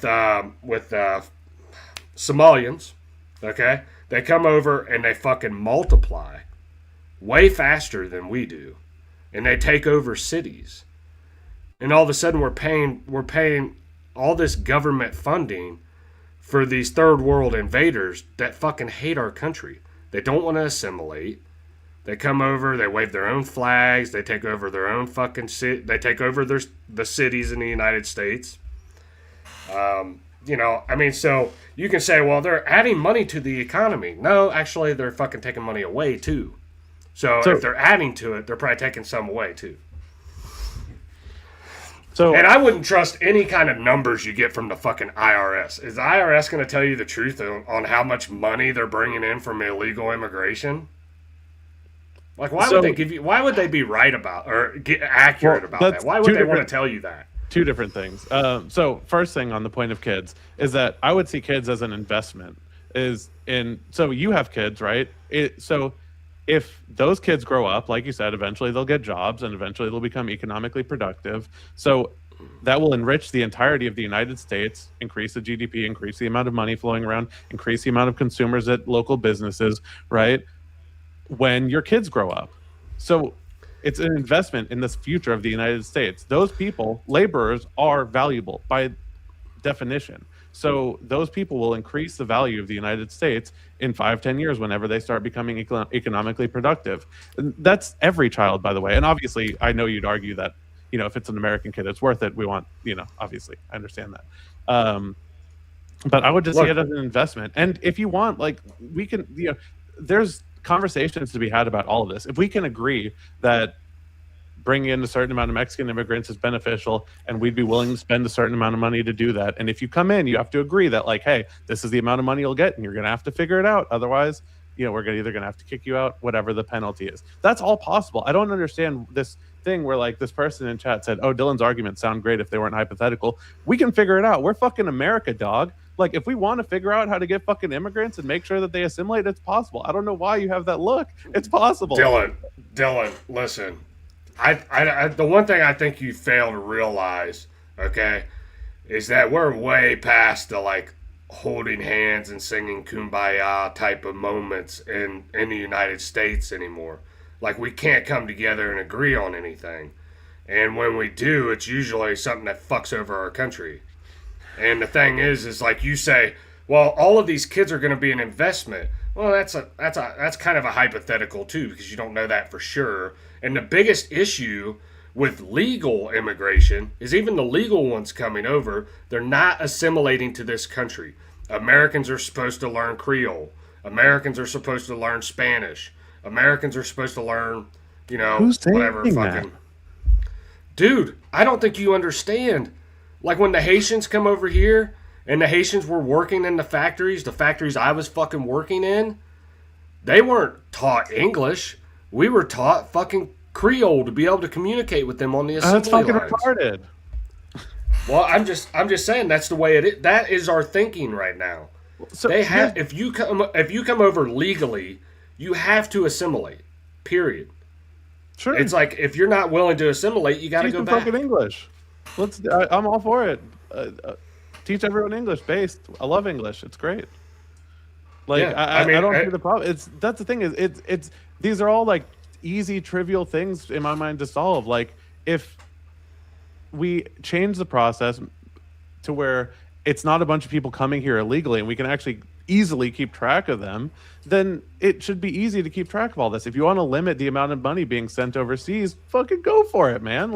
That's fine. I agree. They shouldn't take money and send it out of our system. We should incentivize them if they have other people who are other productive people. We should find a way for them to potentially bring them over if they can prove that they will be a benefit to America. I just think it's like if I broke into your house and left you a box that was full of gold, and you're like, take you and your gold, get the fuck out of here because you broke into my house, you broke the law, take you and your gold and leave. No, you'd fucking keep the gold and you'd kick my ass out of your house. If these people are bringing something of value, which is their labor, their consumption, then if they broke the rules, penalize them and then let them stay with the good things that they bring. You have to. You're never going to get me to agree on that because you broke the law to get here. So you got to go back. You got period. You have to like agree. Oh, okay. There's no bending on that. Look, dude. I've held this view for 11 years. Like, if you break the law coming into this country, I don't give a shit about your work ethic, your family, your wife, your kids. You all got to go back. And I know our government don't even feel that way. Because if you're born here, technically, you're kind of in between. I can't remember what they call it. The Constitution says you are a citizen if you're born on American soil. Which I think that's gay. I think if your parents came over here illegally, and you were born here illegally, well, let's make it a family package deal and send you back. And I don't care about your work ethic, how good of a buddy you are, how many friends you have. I'm sorry, bro. You broke the law. You got to go back. And a lot of people will say, well, you're a heartless asshole. I don't fucking care. I don't even care about the emotional part. I just think that's completely impractical. Like, these people be impractical. Yeah. It might be impractical. It might hurt our economy. But, dude, if you're not a nation of laws and following the fucking law, you can probably admit we have lost our fucking mind in some of these inner cities. It's become like a lawless fucking issue. Okay? In all these major cities. And then all of a sudden we're saying, all right, if you're an illegal immigrant, you come over here, you work good, you're contributing to taxes, you're having, you're a good person, we don't have to send you back. I'll caveat that. I'll say there should be a cutoff, and we should say, like, if you weren't here before a certain point, you're getting the fuck out. Like, if you came here yesterday, obviously, get the fuck out. But if you've been here for 10 years and you can show me that you've been working and haven't committed crimes and whatever, that would be when I would say maybe there's room for a penalty and some sort of exception. That's where I'm at on immigration. Yeah, I mean, as far as immigration, I mean, we're probably never gonna agree on that because my views are, in my opinion, extreme. Extreme to most Americans. Okay, most Americans want to have this soft heart, and we want to bring them all, like, bring everybody over. We're a big melting pot. How's that fucking melting pot working? It's not working very good right now, is it? Dearborn, Michigan's a fucking shithole. Okay, filled with Muslims, and they're doing Muslim call to prayer. All right, this isn't a Muslim country. Okay, you might argue with me and say, well, this isn't a Christian country. Well, it damn sure ain't a fucking Muslim country either. All right, there was no religion mentioned in any of the founding documents of this country. So I think that's a boring argument to have, though. I mean, you can check the Federalist Papers, you can check the Constitution, you can check the Declaration of Independence. Yeah, so you're saying our mention a specific religion. So you're saying none of our founders were Christians? I'm sure several of them were. I think there were a bunch of deists as well, but I wouldn't say that, whatever the religion of the founding fathers necessarily has to be the religion of the people continuing. Like, as long as they're, continuing to, well, you would say that Christianity is an American value, but I would say hard work and, valuing your neighbor and all this other stuff would be an American value. So what's your take with the extreme divide? Like, what do you attribute that to? Do you just attribute that to how crazy the left is, or what's your take on the division of the country right now? Look, if you're expecting right-wing people to all of a sudden, well, I don't know, man. It seems like the new right is becoming more and more like the left. We're accepting trannies, we're accepting LGBT, the community or whatever, or we're bending on some issues here and there. But like abortion, like, okay, well, some abortion's okay. And it's like, I don't know. I think there's a huge divide because most people that are liberals or leftist, they're agnostic or atheist. They don't believe in God. I don't think that's true. I think still the majority, like 70+% of Democrats are Christians. I saw some numbers pretty recently, and it's still the majority. I'm positive of that. Well, I'll say this. The fucking extreme left, okay? Most of the extreme left are agnostic and atheist, okay? I don't know. The divide, I think it was so much, okay? so much of the divide has been pushed by the left. Okay? And I mean, you're going to push back on me like, well, what about the right? And what about Trump and all the shit that he said and blah, blah, blah. And it's like, look, dude, do you see the right out in the middle of the street fucking throwing shit at liberals and fucking attacking liberals? And do you see? I mean, well, they I don't have to. They can just join ICE and then they can fight brown people all day. Like, you know? Well, that's what I tried to join ICE. They wouldn't let me. I think it's an age thing. They're ageist. You should join the liberals. We'll fight for you. I mean, but that's how it always is, right? The party that's not in power will be the most, will be extra loud. And, you know, obviously I don't agree with a lot of the ways that the people who have disagreed with Trump have been loud. But the thing is, like, if you're right leaning and Trump is doing mostly what you want him to do, then you got no reason to bitch. You got no reason to go protest, right? Except for now, obviously, that Trump is doing the craziest thing possible and fucking doing this stuff with Iran. But, you know, same thing, like under Biden, that's why most of the left-leaning people were quiet, because on their side, there's no reason to fucking protest. So that's kind of how it works. That's why, well, I don't want to argue. I know you're not a big arguing on numbers guy, so I won't even bring that up. But well, the thing is like, a lot of people will say, well, the right doesn't protest when something happens. I mean, it's a clear fucking example. I mean, just a recent example. We don't burn down our own cities. We don't rob. We don't loot. We don't fucking attack people. Okay? I think there was maybe one issue when Charlie Kirk died, and that was because some leftist ran his bicycle over a Charlie Kirk memorial area and it got the shit beat out of him. Okay? I mean, there's several examples of crazy shit happening, bro. Like, there were two grown-ass men who attacked kids because they were out protesting ICE. There was the shooter in Minnesota who killed the Speaker of the House, Melissa Hortman. There was the guy who... Well, they tried to say that was a conservative. Okay, have you seen the videos of him doing mission work? Bro, he was literally out there talking about the evils of America because they're accepting trans people. He sounded like you sound about trans people. Yeah, I don't like trans people. Well, you're right. Exactly. They are the he evil wasn't in a America. fucking leftist, is the point. I don't know. I haven't looked much into that. I mean, I heard about it, and then I didn't look much into it. The point is that it was weird. It was weird because it was such an important story for about a week, and then it was like gone. Well, that's I mean, you even said yourself that's every story these days. It's just there's a newer, crazier thing every day. There's a new Epstein drop. There's a new war. There's a new, corruption thing. There's a new whatever it is. Trump's getting a new jet. Trump's getting a rocket sent to fucking Mars from Elon. Whatever it is. Now, I want to ask you about that. What was she, a senator or a congressman that got killed in Minnesota? She was a state representative. She was the Speaker of the House. State representative, okay. You want to know why that story didn't last very long? Because people don't give a shit. Well, that's one. And reason. There's so much happening.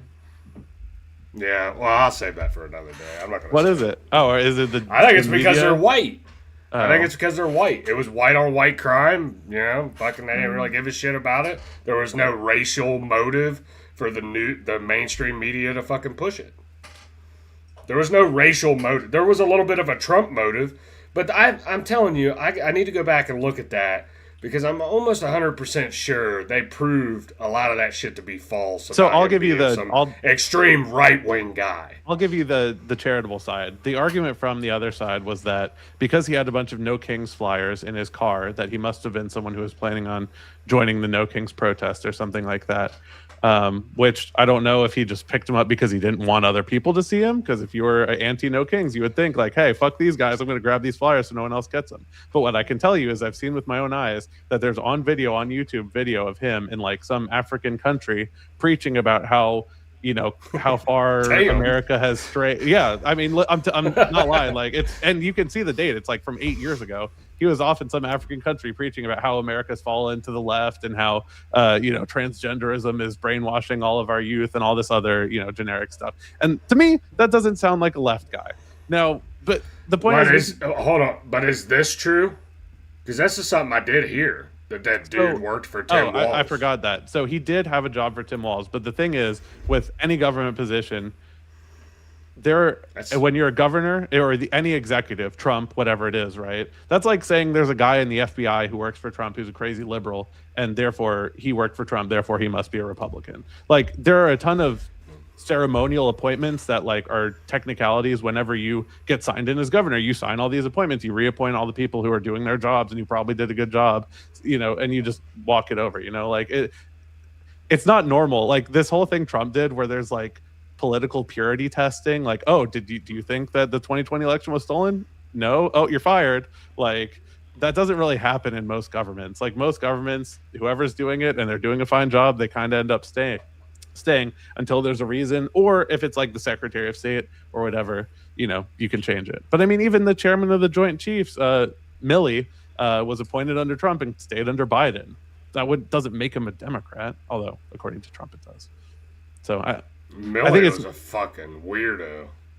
Yeah, I don't know enough about it. I recently looked back into him because I was arguing with someone about it. But yeah, I mean, I think pointing to the Tim Walz thing is a bit of a stretch. Like, if he was a government employee in Minnesota, technically he worked for Tim Walz, Yeah, but I mean, you say that the right does that, which I will agree. Sometimes they'll take one little thing about a mass shooting, and it's like, he's a fucking liberal.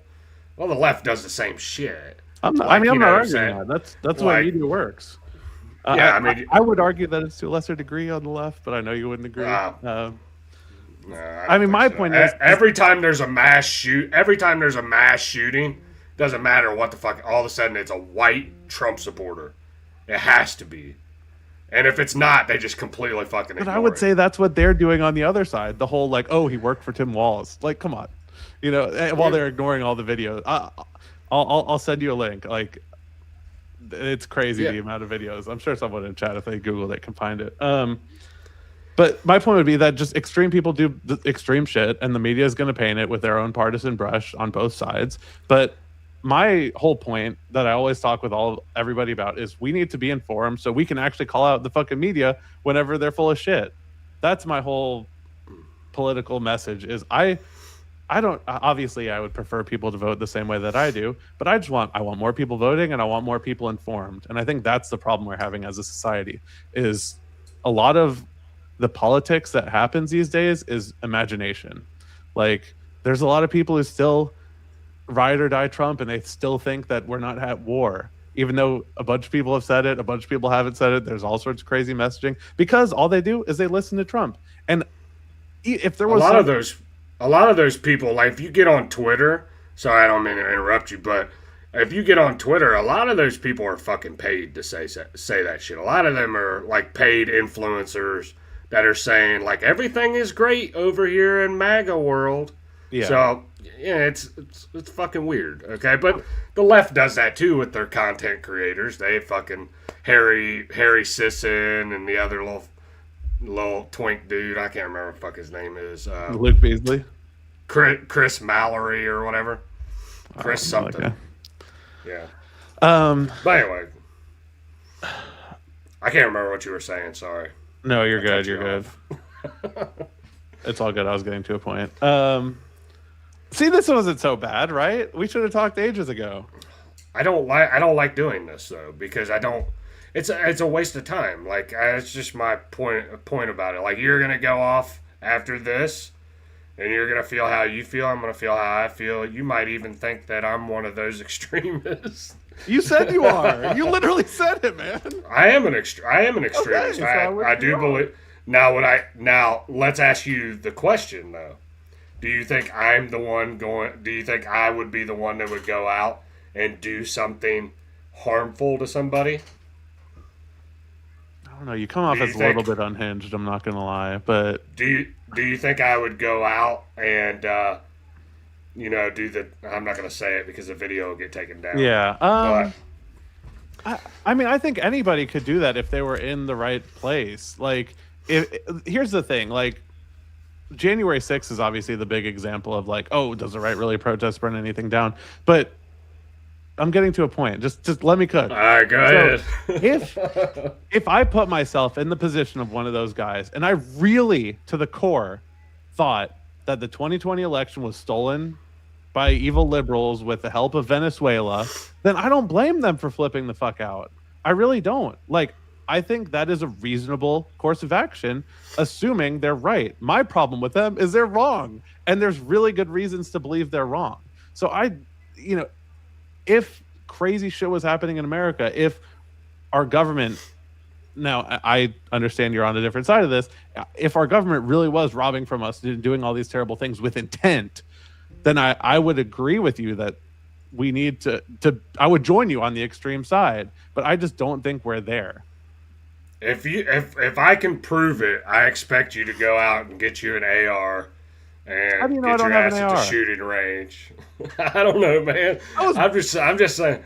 Like, I expect you to be on the front lines. If I prove it to you, I expect you to be on the front lines.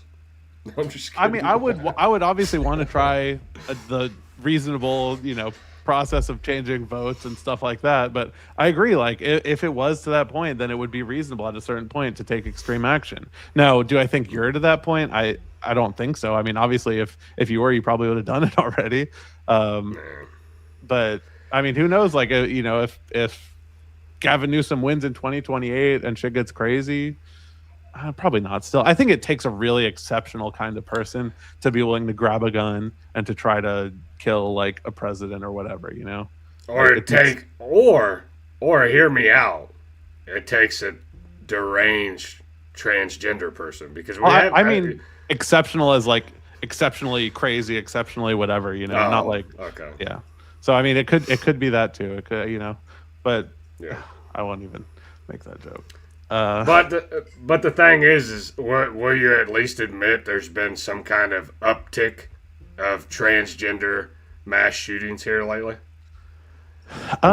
Yeah. I mean, I guess there's been like 2 or 3, which has to inherently be an uptick.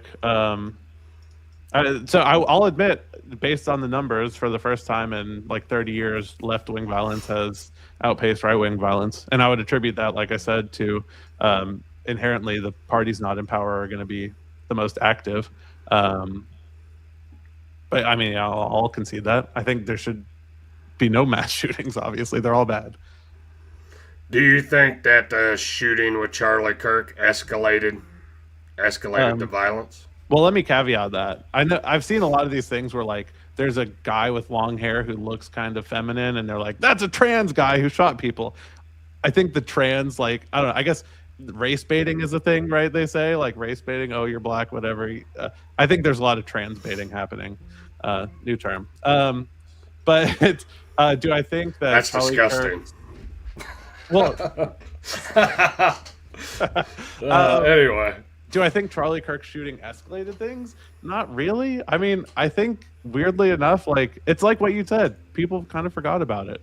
And I don't know if it's because he's white or what, or just because there's so much crazy shit happening. But like, it kind of just, came and went. And obviously that everyone's not happy it happened, but with so much crazy stuff happening constantly in the world, like there's just almost no emotional bandwidth to like remember all this shit and still feel bad about that when like, we've got 7 people dying in Iran and we're spending billions of dollars and, there are mines in the Strait of Hormuz now and oil is going crazy. And is oil going to go crazy? Trump saying this is going to happen. Like you just can't keep track of it anymore. Yeah, you have to, in my opinion, you really have to focus and keep in remembrance of these like major issues, in my opinion. Or you're easily distracted by the other stuff going on. Charlie Kirk was a huge issue for me. Because there for a while, I didn't talk about politics. I just left politics alone. Because this channel originated as a political show. It wasn't about country rap. It wasn't about reactions. I was doing political content for a year and a half before I even started doing this stuff. So it's like, I'm not new to it. But when Charlie Kirk got shot, that's when I got more involved. And now I've kind of backtracked since we pussied out in Minnesota. Do you think we pussied out? Yes, we pussied out in Minnesota. You're not going to agree with my take on Renee Good and the other guy. Yeah. So yeah, you're not going to. You're a 2A. Do you carry? Do you carry every day? Well, that's a little personal conversation. That's a little too personal, all right? I lost all my guns in a boating accident. Oh, no. I don't own guns. Gotcha. Interesting. Okay. I think it's hard to view that as a 2A person and, like, you know, think it's okay. But that's just me. I think the second one was agreed with. I am a 2A person, okay? And a lot of people will say, well, he was in his legal right to have that gun, and you should be... All of a sudden, the left just comes out of nowhere, and they're all fucking 2A advocates. They've been trying to destroy the Second Amendment for fucking a decade.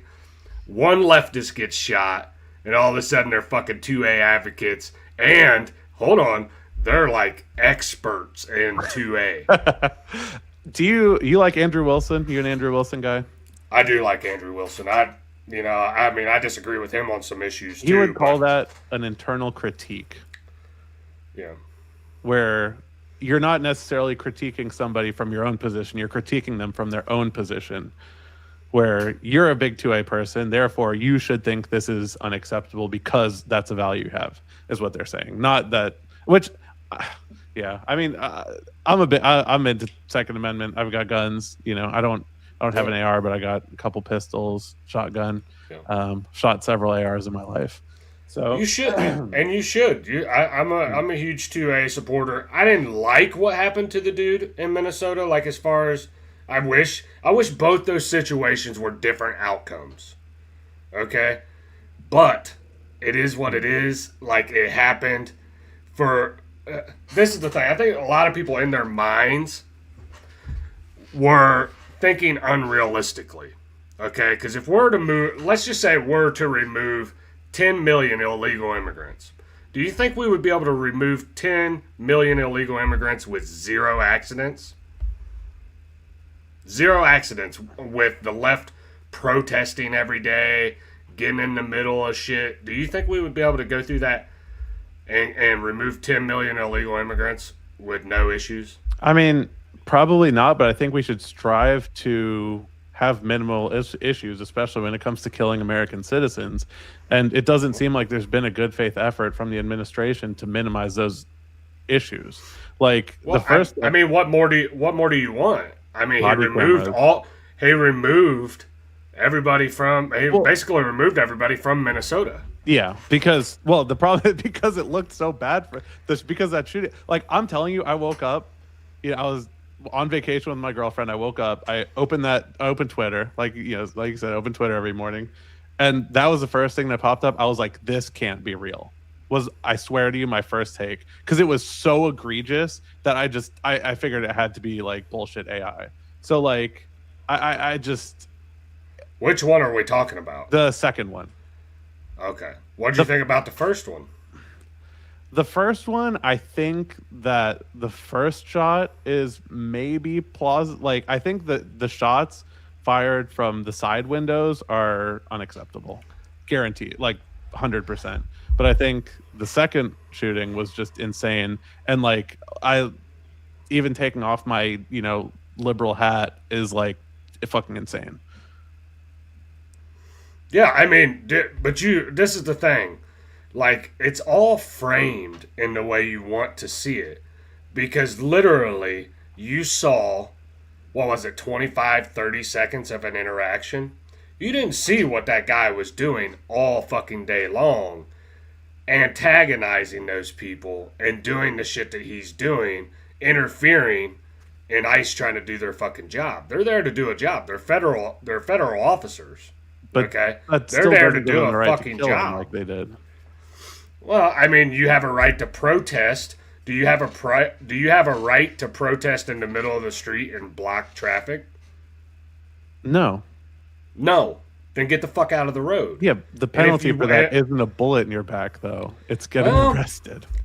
I think, in my opinion, after that happened, they should have doubled down, tripled down, and they should have removed the illegal immigration. And if they didn't comply, they should have brought in the fucking military. And it's just that simple. You're not gonna clean up these cities and remove illegal immigrants just by being all fucking buddy. Let's be practical here. So why Minnesota, right? Because if you look, and obviously they're illegal immigrants, so the numbers aren't perfect, but just from a practical standpoint, there are going to be most illegal immigrants in places like Texas, California, Arizona, New Mexico, border places, right? Florida. There's a good amount in Georgia too. Why are they as far as humanly fucking possible away from the border that they're trying to get people back over?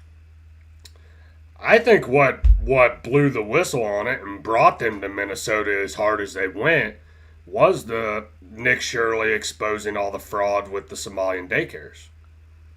I think all that shit that happened, I think lit a fire underneath the Trump administration's ass with because a lot of people on the right were fucking pissed. They're like, why are these people over here committing all this fraud, having these fraudulent daycare centers, and stealing billions of dollars from our fucking government or from our taxpayers? And I think that was an issue that will never fucking get resolved. Those Somalian, like those people that committed fraud, some of them will go back, but the majority of them won't. And I'll ask you this question: if you're in this country and you're a legal immigrant, like let's just say you're over here on a visa, or maybe you're a legal citizen, but you did come from a different country, if you are caught committing fraud, should you be deported? I would say probably yes, but the one caveat I would say is like, so do you want them to serve time and we have to pay for them in prison, or would you rather deport them? I'd rather just deport them, but that's just me. Let the other fucking country. Okay. I mean, well, so let they don't the other country really pay for their justice? That's fine with me as long as they're not in this country. Yeah, I'd say there should definitely be a threshold where, like, if you're a lawful permanent resident, well, I think lawful permanent resident is kind of a different story potentially, but I think there should definitely be a threshold where if you're a certain type of immigrant or on a certain type of visa and you commit certain crimes, and you can just be deported. I think that's how it is generally. Yeah. Now it depends where the standard should be, but if you're defrauding the government, I'd say that's a pretty good reason to get rid of you. As for Nick Shirley's video, I think a lot of it was kind of very selectively edited. Like, have you seen, there's a picture he posted where it was a UPS store in California, and he's like, there's 100 people registered to vote at this UPS store, and then there's on the community notes right underneath, there's a picture of the UPS store, and it has a high-rise apartment attached to the top of it. I think that's what a lot of the learning center stuff was. And another point that I think a lot of people probably don't know about the Minnesota thing, talking about the Feeding Our Futures fraud case, the first Minnesota fraud case that got big, those cases started being prosecuted under Biden in 2022. So I don't know if that helps you give you a little more faith in the system. Probably not. But even the liberals were trying to hold the illegal immigrants or legal immigrants accountable for fraud and trying to clean all that stuff up. And it just got blown up, obviously, because it became politically advantageous for the narrative to, distract from the Epstein files or whatever the fuck's going on. I mean, the Somalians aren't the only ones doing it. Okay, I mean, they're, they just released, I don't know if you've seen it yet, but Tyler Oliveira or something like that released, I think that's how you say his last name. I've seen the guy. I don't really know about him, though. Have you seen the video where he released from, I think it's called like Lakewood, New Jersey, where there's, he goes into like a city that is taken over by, I can't remember what type of Jews they are, but they're Jews. Hasidic Jews? Yeah, Hasidic Jews. Yeah, and it's fucking probably worse than what the Somalians are doing. But does it worry you that like so much of that is selectively edited for outrage? I think I'll say this. Some of it might. I'll give you this. Some of it might be selectively outraged. Like they might be using it to push a narrative. Mm-hmm. But when you see it firsthand in your own fucking city, you go, wait a minute. There's some fucking truth to this stuff. And it may be worse than what we actually think. It may be worse than what is getting leaked out by Nick Shirley or Tyler Oliveira. Like, it might be worse than what they're saying. Well, so I'm kind of in the middle. Like, okay, like some of the shit I see, I'm like, okay, I don't fucking believe that. But sometimes I look at like something that Nick Shirley did. You know what I'm saying? Like, when the shit was going on with Springfield and the Haitians, Nick Shirley came here. Tyler came here. Like, they reported on that shit. And they reported on it accurately. Because, I saw a pretty good video. It was one of my Trump supporting friends who showed it to me about the Springfield thing where they interviewed a bunch of the Haitians. And they said how much they were getting, and I don't think it was $4,000. Now, I'd have to look into the numbers, whatever. Yeah. But a lot of them even said, like, at a certain point, they stopped getting the benefits. It only lasts, like, 6 months or a year or whatever. But that was based on just an apolitical guy who went and talked to everybody, and he basically went up to random people and was like, "Hey, do you get benefits from the government?" And they're like, "Yes, no, yes, no." And then when some of them said no, he asked why, and he's like, "Oh, they run out at a certain point." But I think what I'm talking about is there's a bias towards which, and this doesn't help my pro-government argument, towards which fraud is focused on. Like, there was just a huge multi-billion-dollar fraud case in Texas. Rick Scott, senator, or is he a representative or senator? I think he might be a senator in Florida. Was the CEO of a fucking huge medical corporation that had like $1 billion fraud case. Like, this guy's in our government, like, and he's a Republican. Where's the accountability for that dude? Like, I think it should be both sides. I don't mind holding fraudsters accountable. I just think it's fucked up when it becomes a political tool to bludgeon the other side with, and then everybody else ignores their own side. It can be used like that. I'm not saying it can't, but I don't know. When I've seen both Tyler and Nick report on something accurately, and then I see them do other videos, I'm not saying they can't bend the truth a little, okay? But I'm telling you, I think in these situations, it's worse than what they're fucking showing you. I think some of this shit, especially with Lakewood and all the Hasidic Jews, and what they're doing in that small city, not good, dude. Like, it's probably worse than what he even exposed. So, and he's taking a lot of shit for it. Like, he put out the video, and he wasn't even, like, mean or rude. Like, he was just interviewing people, like, man on the street interviews. And puts out the video. They canceled his fucking Patreon. They started, I think they might have even kicked him off fucking YouTube by now. Yeah, I don't think they've done that yet. The problem That's is, the next move. I'll give you this. The whole, like, immediate cancellation for talking about Jews or, whatever is just, they really are not doing themselves any favors by doing anything like that. Now, I did kind of want to argue with you about the whole AIPAC thing, but I don't know. I mean, we're 2 hours in. So you're not into the whole Candace narrative about Erica Kirk having her husband killed or whatever, right? Dude, I don't believe, like, some of the shit, she's a little fucking out there, okay? Do I think there is some weird shit? Like, some of the storyline doesn't quite match up with, like, the trans shooter and shit. Like, some of it's a little weird. It's weird that they, like, paved over the fucking spot where he was, like, shot and killed, like, 2 days later. Like, there was a lot of, like, little weird shit. But I'm waiting really until the end of this dude's trial and see what kind of evidence comes out. I don't think it'll be a whole lot. But as far as, like, the crazy, wacky Egyptian planes and fucking trap doors and, like, all that crazy. Nah, I can't get on board with Candace on that. Now, I have nothing personal against Candace as far as, like, I think she has been right about some shit, but she's off on the deep end with, like, Bridget Macron and her having a dick. And so random, too. So it's like, what are we doing? Here's my question then, is why, because she also, like you said, presents a carefully crafted narrative that, like, it all kind of makes sense if you string it together, even though it's like, oh, all these things are weird, and therefore, there's this conclusion. So why is that not compelling to you? But these other people who went to daycares when they're closed to show the empty rooms and pretend, certain things, like, why is that more compelling to you? Just because it matches up more with your lived experience?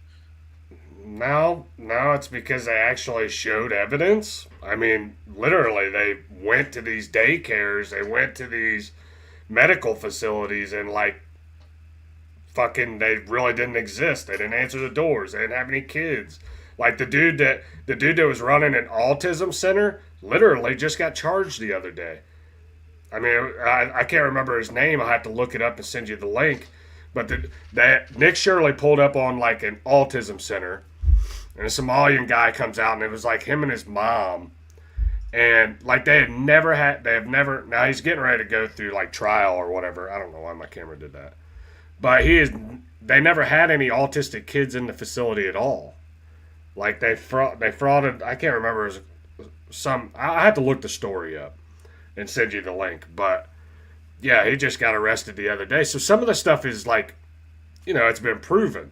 Candace, like she's released a few texts, yeah, okay, Charlie started having a little bit of issues with the Jews. Do I think the Jews were involved in assassinating him? A possibility.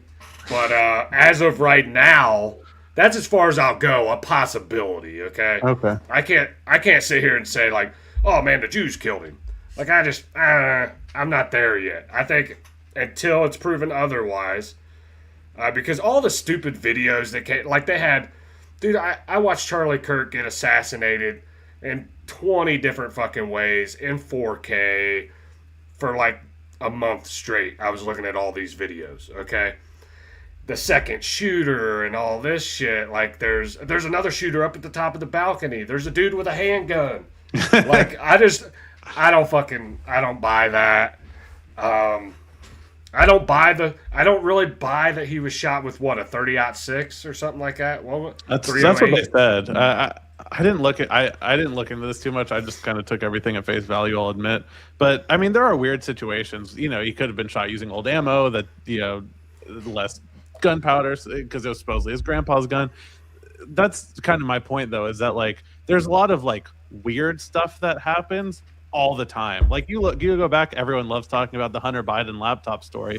Like the story is that he went to a blind computer repair guy, dropped off his laptop for repair. Like that sounds insane, but it actually happened. Like crazy shit just kind of happens sometimes. Like sometimes, this shit's planned to be repaved, or sometimes a bullet strikes a person in a particular way to where it doesn't exit the body. Like that doesn't inherently mean that there's a conspiracy. Now, I would extrapolate that out, though, to there's a lot of, either bad things that happen in government, people who defraud people, but that doesn't mean the entire government has an intent to defraud people, or the entire Democratic Party has an intent to defraud people. Sometimes bad people just do bad shit, and they belong to whatever group. They're just greedy fucks. Yeah. Yeah, I don't disagree with that. I think, like you could say, well, it leans one way or this way, and I'm at the point in my life where I don't fucking trust either side. Like, I'm just to the point where I'm like, fuck all of them. I'm done. You seem very uncompromising, right? So where do you go? What the fuck do you expect? I guess. I think, there's always time to make a change. So, like, for your kids' sakes, where do you go from here, right? Like, if you're not going to vote, like, how do things change? Like, that's my kids, what I'm trying to figure out. Well, I'll say this. My kids are homeschooled. Okay, they do take a Constitution and Bill of Rights class. Okay, they are learning about the history of our government. They're learning about the Constitution, the Bill of Rights. I'll say 3 out of 4 kids are homeschooled. My oldest one, she actually went back to like a Christian private school this year, but she was homeschooled for about 4 years. But they are learning about government, about our God-given rights, whether you want to debate that or not. But like they are learning that stuff. I don't really want my girls to get involved in politics. I would like my boys to maybe get involved in politics, run for office, stuff like that. There's to change the way it's going right now is we have to have America First candidates get involved. We have to have more of them. The only way to do that is by voting, getting involved, in primaries, promoting people is unfortunate, unless you want to burn down the whole system and rebuild it from the ground up. But that seems crazy, and especially if you've got a bunch of kids. I don't know if you want your kids living through a revolution unless it's entirely completely necessary. So I mean, just from my experience, like I said, I was super involved, at least on the state level. I've been to DC a few times, and never talked to any Congress people, but talked to their staffers before. It's not that hard to get involved. Like you got a weekend or a little bit of time to draft an email to a congressperson, especially on the local level. I mean, especially on the local level, it's a lot easier. If I was teaching my kids, that's something I would drive home. Well, I didn't talk about this, but I am going to get involved in my local government. Okay. I'm waiting for. It's nothing major. I'm gonna go for a city council position. There you go. But that the next one that doesn't even open up. And maybe 2028. So I need to look into it here soon about it. I think the next seat opens up, but I don't really have a desire. I want to get involved in politics, but I don't know. How far would you go? How far would I want to go? And the thing is what the shit that they've heard me say on the internet. How far would I fucking make it? They got a lot of ammo for those ads. Yeah, they got a lot of ammo. They're going to be putting a lot of strain on whatever AI they run your videos through to pull out all the interesting stuff. They're going to be like, do. He said faggot. Like, he doesn't like trannies. I mean, it's gonna be. I guess it depends where you run. It could be a positive depending on where you're running it. What political side they align with, or how many gamers there are there.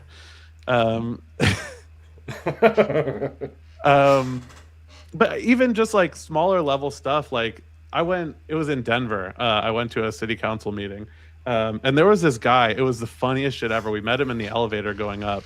And he was like, "Oh, you here for the city council meeting?" And he was like, and we're like, "Yeah, we're here to try to talk to people about, issue that affects our business." He's like, "Oh yeah, I'd just like to, it's a great way to meet people here."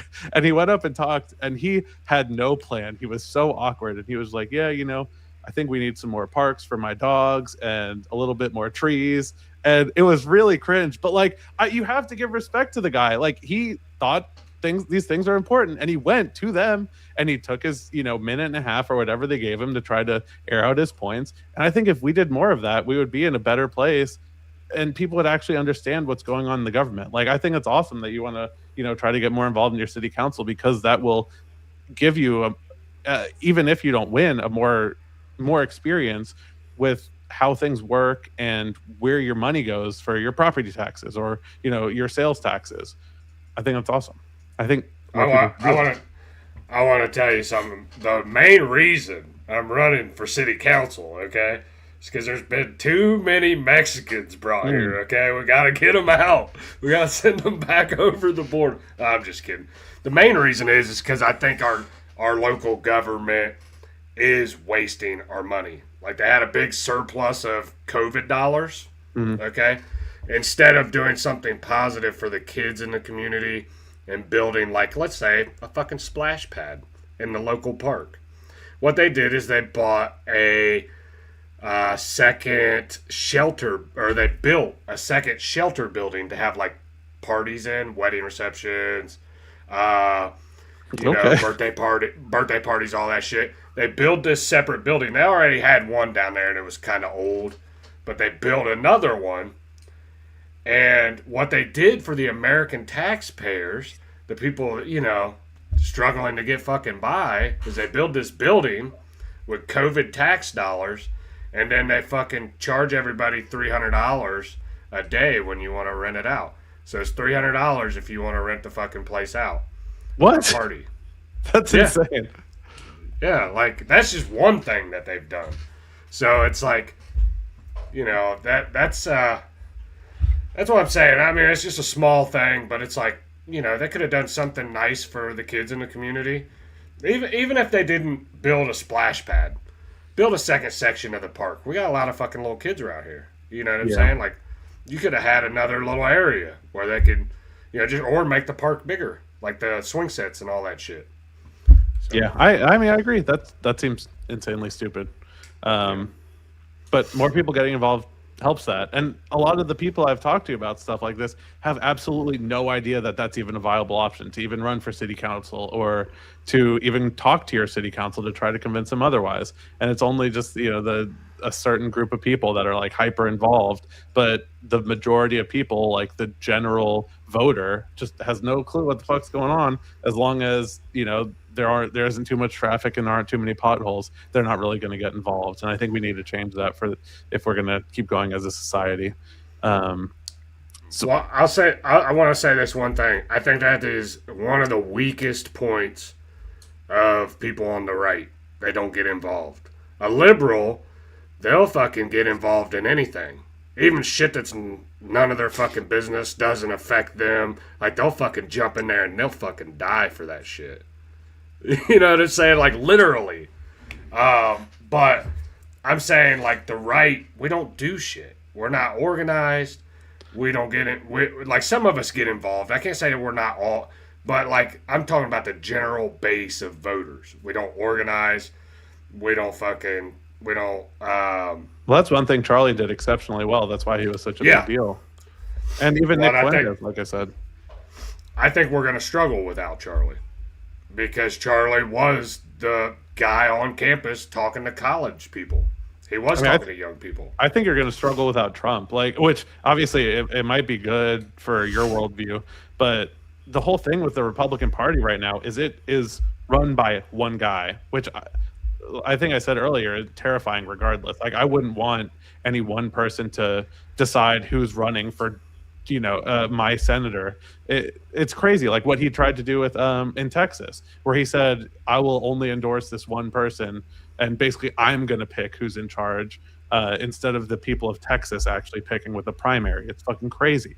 But I mean, it could be good. Like, the more America First people might crop up if Trump either dies or just ends up actually retiring from American politics, and you can actually make your case for your vision of America. I think you're getting ready to watch the neocons take back over. You're getting ready to watch a Marco Rubio, a fucking JD Vance. Yeah, you're getting ready to watch them take over. Well, I don't think JD is a neocon. He's like super against this whole Iran war. That's why he shut up the whole time.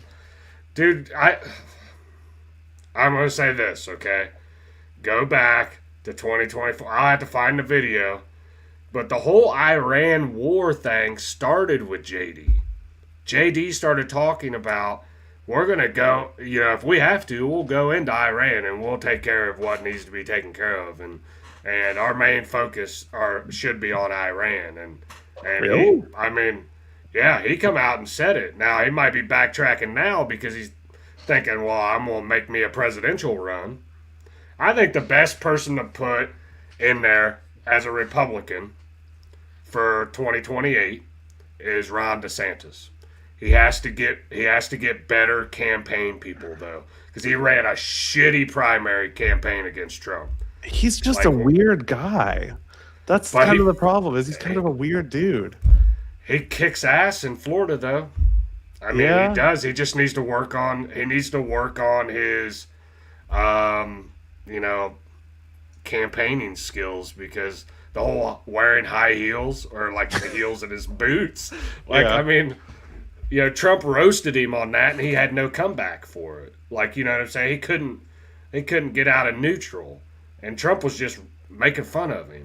And that was kind of my point, is like, I just don't like the America First wing. I don't see as a big enough wing to win the fight. I mean, maybe, but I just don't see that happening. We're building. Because I do want to say this. I am going to get involved with that, especially when I gotta be keep it on the down low, because the right can't organize like the left can, or we're all of a sudden domestic terrorists and fucking Nazis and shit. But anyway, the whole Vivek Ramaswamy thing in Ohio running for governor, I'm gonna get involved in that. They're coming. Do you want him to run, or you don't want him to run? No. I don't want that dude anywhere close to being governor of Ohio. Oh, okay. Yeah, I don't know enough about that. I stopped following him once like Doge fell apart. Wasn't he supposed to be a part of Doge? Didn't that? Yeah, he was. Long. Yeah. Until him and it wasn't this past Christmas, but it was the Christmas before. So what was that? Christmas of 2024. Him and Elon came out and was talking shit about Americans and how lazy they were and how we needed more H-1B visa holders and we need more Indians to run our tech jobs. And yeah, dude, like it pissed a lot of people off. Here's a question. Are you a capitalist? I do feel like I am a capitalist. Why? No, I'm a socialist. I'm a communist. No, well, communism and socialism are also like government and economic structures. But so capitalism, wouldn't the argument, and obviously calling Americans lazy is not a good idea if you're trying to be in a political position, but isn't that just, you good? Yeah, I have somebody at my door. I think it's one of my dogs, but go ahead. I'm listening to you. It was, I lost my train of thought now. Isn't that just capitalism though? Is like, if our American workers can't outcompete other workers, then our American workers need to be better. I think our American workers are getting skipped over for H-1B visa holders. Like it's cheaper labor. They're bringing these people over and they're saying, well, we don't have Americans for this job. And it's like, well, have we really invested time in Americans and given them, like, do you know how much it costs for an American to go to fucking college? I mean, it's a lot of fucking money. And you have foreign people coming over getting free college. So, I mean, it's like, it's not, I mean, they're not having to pay, like they come over, they're not having to fucking pay for college, or they come over, or they have a degree from India. A degree from India. Have you seen what India looks like? India is a fucking shithole. Okay. Yeah, someone invited me to go recently, and I was like, there are way better places I'd rather go, especially in the summer. Fuck, man. I mean, if you like shitting in the streets or whatever, I mean, it might be good. I mean, they got the Taj Mahal. They do some things all right, but yeah, their big cities are fucking insane, man. But what I'm saying is like, I just don't. I feel like every other like immigrant, not even an illegal immigrant, but like immigrants coming over here are getting like a step up over naturally born citizens, over people like you and me. And I'm over here fighting against it, and you're over here supporting it and saying that we need more of these people. And really, what it comes... I would say that I want, obviously, to take care of American people. I would want that everybody has a chance to succeed, but also that I don't think it should stop us from, if other people, like I said before, share our values and want to build a life here, that shouldn't stop them. Yeah. I think we can do both. Is a lot of my point. Is like the government, whether you like it or not, is a huge fucking institution that spends a shit ton of money. So they have the ability to walk and chew gum at the same time, as they say, if we allocate our resources right, which obviously we're not doing perfectly right now. I mean, this is the thing. Anytime you really want to fuck something up, you just get the government involved, and they really fuck it up. Like, you know, I mean, our U.S. Postal Service, it's fucked up. We literally did a podcast the other day, and I was like, my hottest take in the world is that I actually don't mind the post office. Because here's my argument, okay? First off, there's a bias because you get infinite pieces of mail all the time, right? And it always works. But then the one time you have a fuck up, you notice that fuck up. Third point is they have to ship mail to every single piece of America, even overseas, even military bases overseas. You can ship for $8 or whatever it costs with inflation these days.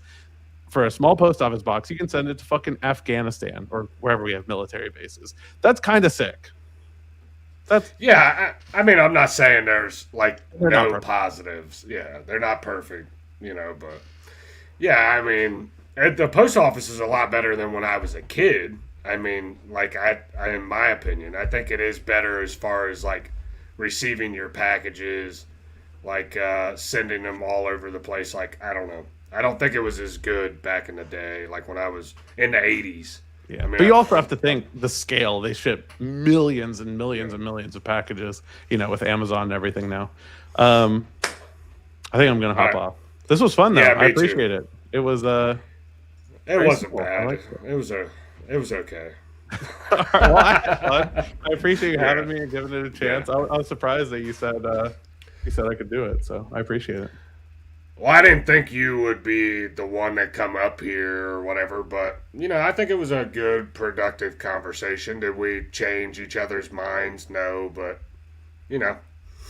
I can be friendly. I can be friendly with you. I can be friendly with you and not call you a gay man, okay? I think I could do that from now on. I appreciate it, and I can be friendly with you and not call you a Nazi or whatever, But yeah, I appreciate it. I think it was good to just air stuff out. But yeah, appreciate it, man. Yeah. Take care. Yeah, you have a good one, man. All right, so that was that. All right, that was about almost 2 hours of a conversation between me and Split the Difference. I thought it was good. I thought, he had some good points. I probably had some good points too. I'm more of I would say I'm more of an extreme guy, okay? But I thought it turned out good. I think we should do this more often, have more people up that disagree. I think it was a good episode. I appreciate everybody coming through. I'm going to wrap it up for the night, all right? I'm tired, all right? I'm old. I'm ready to fucking go to bed. But I really do appreciate everybody coming through. I've seen a lot of people in the comments. I didn't address the comments, obviously, because we were busy talking. But yeah, I think it was good. I think this is something that we should start doing, every so often. Okay, so I'm not seeing all my comments. The next time I go live, I'm just going to go live from, horizontal. Okay, just a one view, because I'm not seeing everybody's comments, so... but I appreciate everybody coming through. I am going to play a song on the way out. I'm going to play Webby's new track, Chris Webby's new track. And this is Raw Thoughts. So I do want to play that on the way out. I appreciate everybody coming through. I had fun tonight.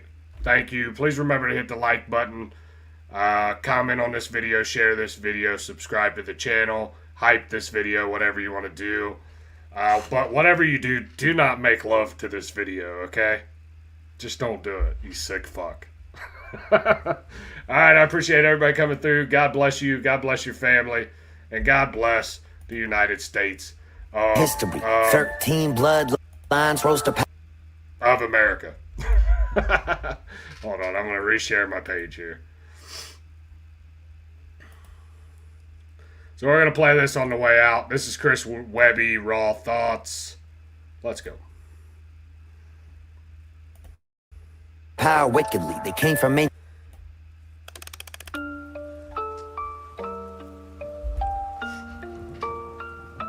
Well, here we go again. Once upon a time in our rewritten history, 13 bloodlines rose to power wickedly. They came from ancient lands with depravity and vices, like usury and rape and ritual sacrifices. They worshipped evil gods, but they kept the secrets hidden as they infiltrated and hijacked other religions. They conquered other countries and they printed all the money while they plotted on a plan for the control of everybody. And here we are now, still on the same path, with the devil in the details. You could do the math. Only God's got the map with the one road back. On the human racetrack, we passed the last lap with your pedophiles and Illuminati puppets operating in the shadows like roaches evading justice, subliminally teaching the wicked ways to the public, whether we knew it or not. Now we're all a product of it. See, they desecrated nature and set fire to the wilderness, filled us with their poison and they wired us for sinfulness, stole our ancient knowledge and left us broken and ignorant, and stole our sons and daughters and fed on the stolen innocence. They groomed our behavior and turned us on our neighbors, took away our promise and offered us false saviors. But something's gotta give when you're ruled by the takers, and in the end, us and them will meet the same maker. So I dedicate the song to those who lost their life and paid the price to tell the truth for what they thought was right. Those who up against the odds answered for the call to fight. And now it's time that the fucking darkness is brought to light. Don't get distracted. It's time to load this chamber and aim at the head of the monster now. So go and grab a slice of Pizzagate. John Podesta's here to serve you each a plate. Tony's pouring fresh adrenochrome you really need to taste. And Barack bought the hot dogs for over 60K in just a single day. That's what our taxes went to pay. Careful though, he'll take you paddleboarding if you tell his secrets. And stay away from his husband, she's meaner than he is. And Bill Gates is over there with a syringe and gloves, cause he likes to vaccinate the kids before he drinks their blood. And who's that chewing on a pineal gland? Oh, that's just Hillary with all that frazzle drip on her hands. That's red-handed. And there's Bill with jizz on his pants. Galena wiped the stains when her plane from Israel lands. So someone grab the spirit cooker if you looking for the gravy. Abramovich, who is not a witch, well, maybe. And Gaga don't drink the goo-goo from little babies. That's crazy, she's honestly a really nice lady. And look, it's Kevin Spacey right off the set of a movie. He shot in his basement with a child and George Clooney.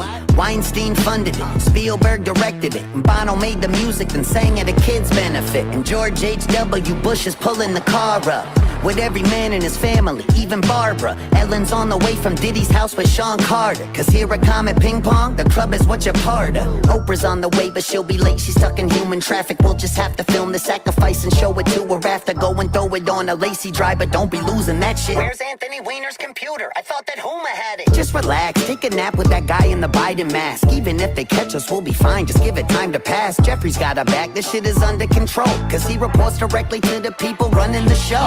Well, gee, who could that be? What a mystery. Even with the evidence, there's not a single hint to see. And these conspiracies have been mistaken all. It's the Jews. It's the Jews. Just to let you know. So I guess we'll never know just what is really going on. But before you call it anti-Semitism, try to listen and think how I said those families infiltrated religions. At the head of every snake is a servant of Satanism. Shit, the Vatican been human trafficking since the beginning. But one little country has become their seat of power, where they plot on pandemics and wars and twin towers. Babylonian Talmudism has been their recipe, and they've been sacrificing the fucking children for centuries. And they don't give a fuck about us, we're just goy, cattle, subhuman, only here to be destroyed and extorted and abused and ruled over with lies. But don't forget, guys, they're our greatest allies. Oh man, this song is gonna get me in some fucking trouble. That Khazarian Mafia's watching you with the fallen angels and Nephilim. It's time to rid society's closet of all the skeletons. So let me just be crystal fucking clear and set a precedent. If Trump is proven part of it, then burn him with the rest of them. Anyone taking cookies out of Epstein's jar, every Rachel Chandler handler in Epstein's car. And if he's really still alive, his judgment will come when he's mono with God. That's an Epstein bar. We gotta break the mind control of these secret societies that kept us locked in our perception. Then they threw away the keys, making sure we never leave. And that everyone we see are incriminated, guilty celebrities on the screens who've been living double lives in the company of snakes, with the fucking balls to laugh at it right in front of our face. And it's hard when we grew up to love a lot of these stars, but it's time we see the monsters for exactly who they are. And fully cut ties with the idols of our youth, cause our childhood heroes have been hiding from the truth. But the reckoning is coming, ain't no running from the proof. So give every sick fuck at the pizzeria a noose. At the all white parties, show up in black, pulling up the eyes wide shut in a ski mask, kerosene in hand while I'm flicking a lit match, and burn it all down till it's nothing but ash. Raw thoughts. And now it's feeling like the whole world's cursed. The devil lurks while he ushers in this hell on earth.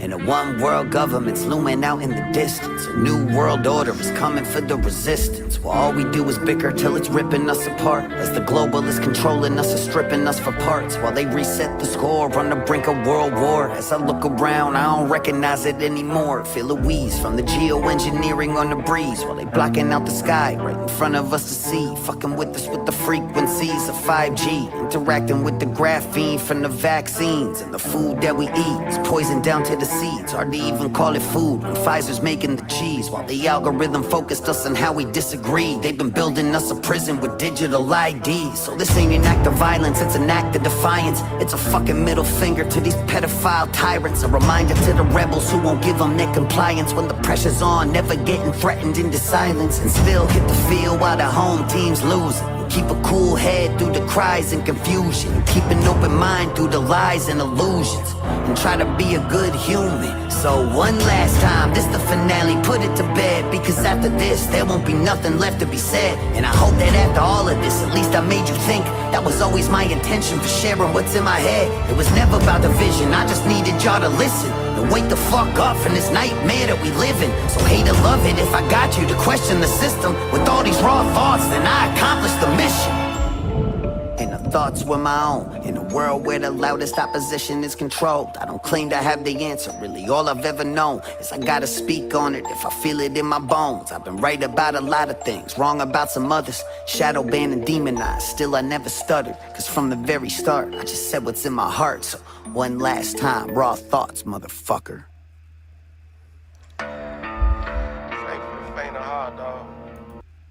Alright, I'm out. Have a good night, everybody. My people of this country and we're under attack. They banning us, they cancel us for speaking the facts. If you man enough, come stand with us, take USA back. And every time we pull up, all you're gonna see is American flag.